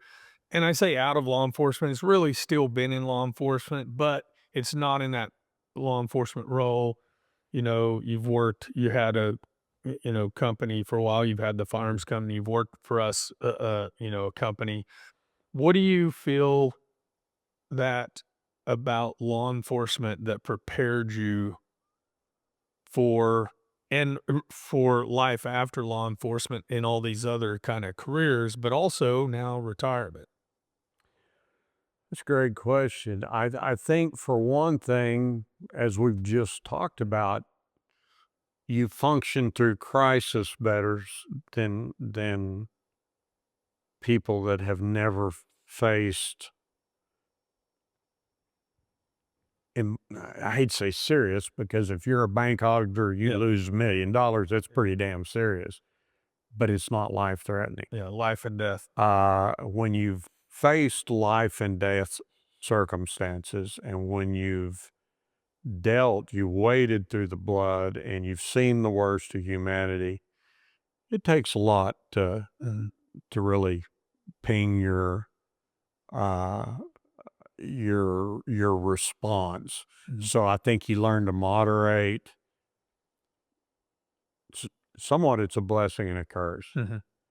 I can look in the eye and tell you a family member passed away and never show any emotion. You get to where you stuff your emotions down, and it's can create some self harm, I Mhm. believe. But you wade through that. And I think in the private sector, having that ability to not get wound up over something that is really relatively minor, uh, it gives you. I'm big on leadership, Mhm. and I think in the business world, there's a lot of management. There's not a lot of leadership. Mhm. Leaders, to me, are made forged in fire. They're through combat experience in the military, through what we've experienced.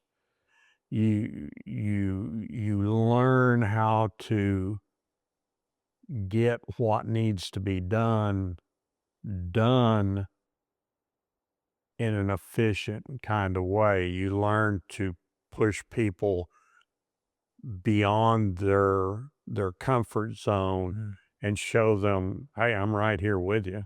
And if you've never rode a scout car or run up to a doorway where there's an active shooter and it's you and another guy and you go, hey man, you ready? That forges a leadership ability to where you can in the private sector, you can make people feel good about doing what needs to be done.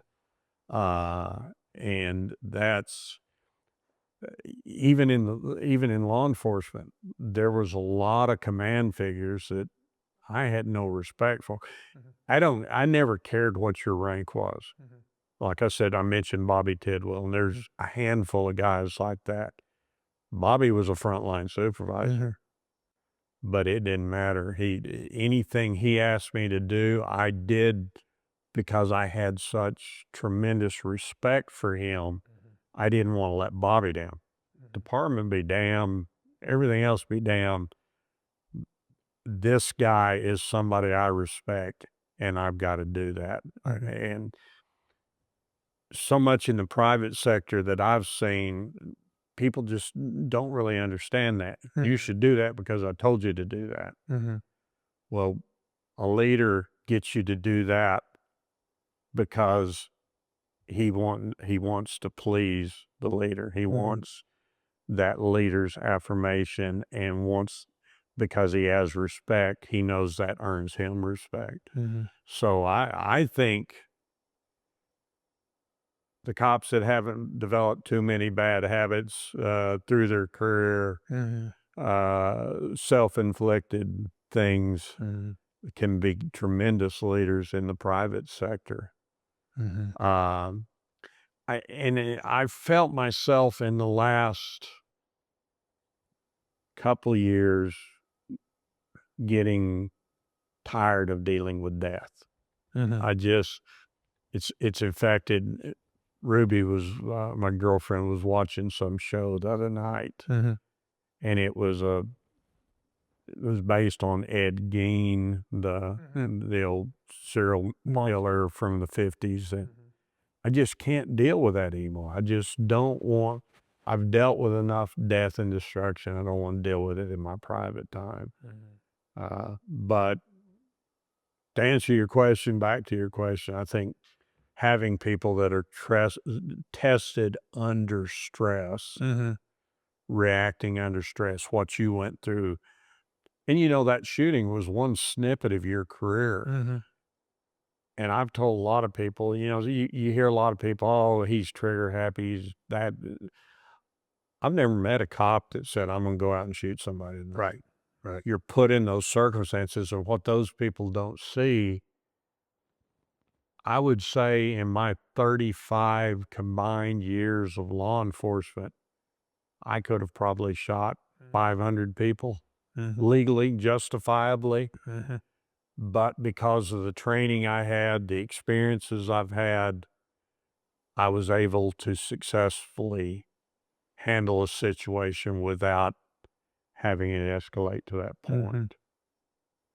That's a great point, and it's a great answer. I think that's amazing. I think you're spot on. One of the key takeaways that I kind of see that kind of goes with that is that, we talked about self-inflicted. There are a lot of people who bring a lot of things on themselves and get into trouble and so forth. But the one thing that I have also seen with that is everybody loves a comeback story. Yeah. And I've seen people who have had these, self-inflicted,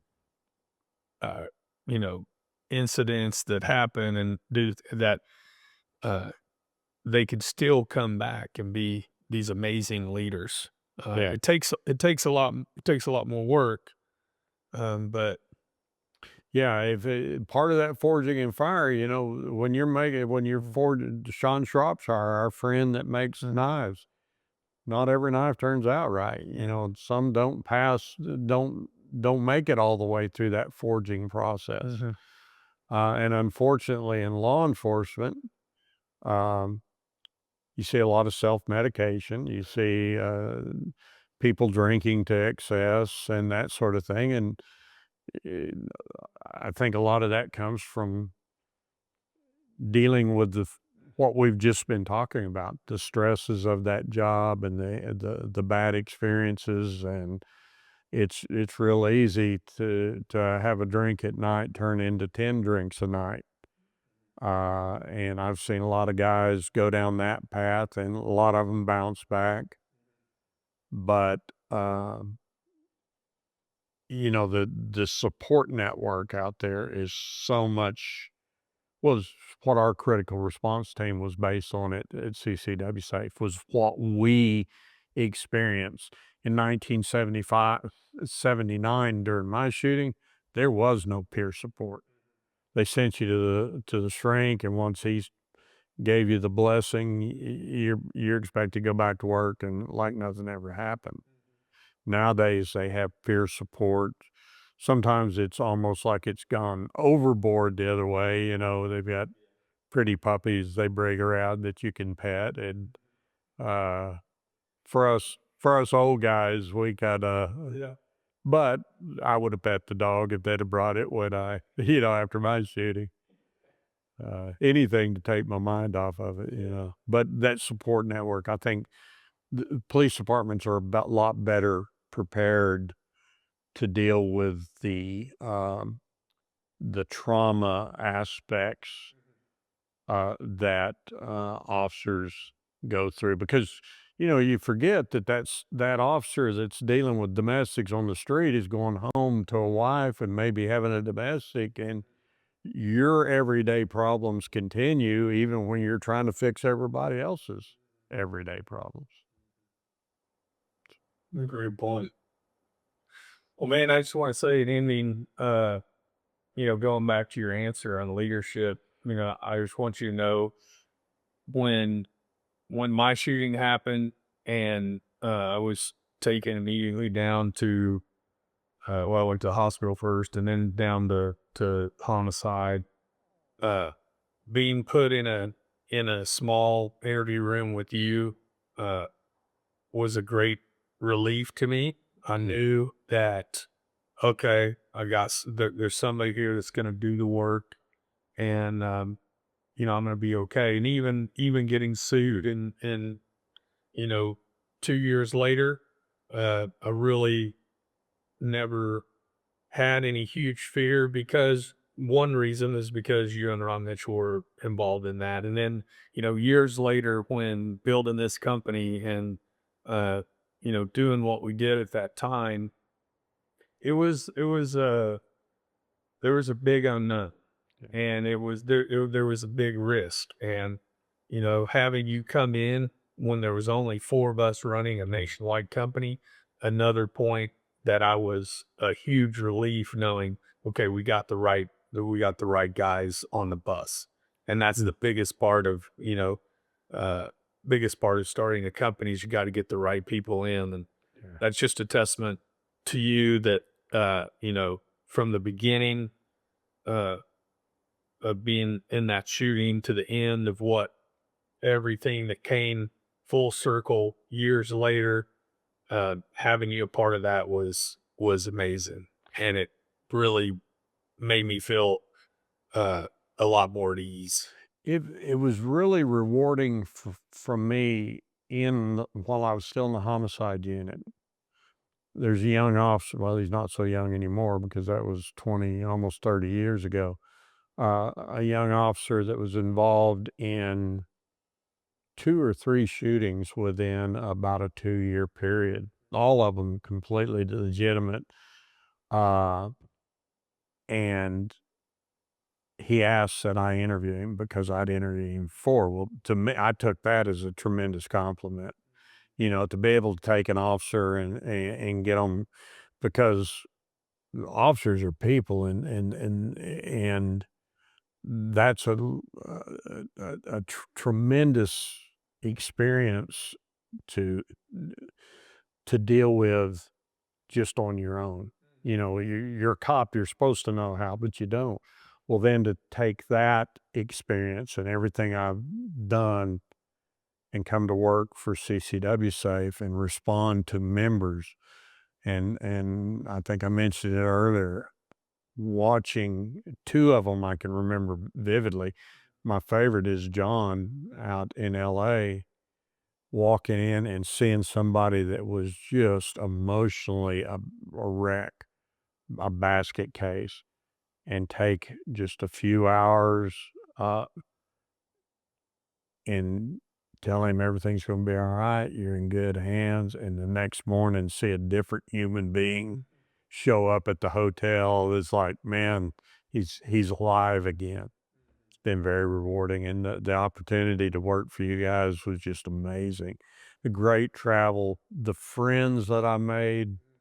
Bobby Catamaccio, anytime I hear from him, I just, it's a hoot. I just love those guys. I still get calls from people. Hey, you don't remember me, but I met you at SHOT Show, or I met you at that range presentation in Orlando, or wherever. And it's very rewarding. It was a very rewarding time. Well, man, I love you. Thanks for coming out. It's been an honor, not only to have you in my life story, but it's been an honor to have you here. So, Well, thank you for having me, and thank you for the gift. That will be treasured. That's mind blowing.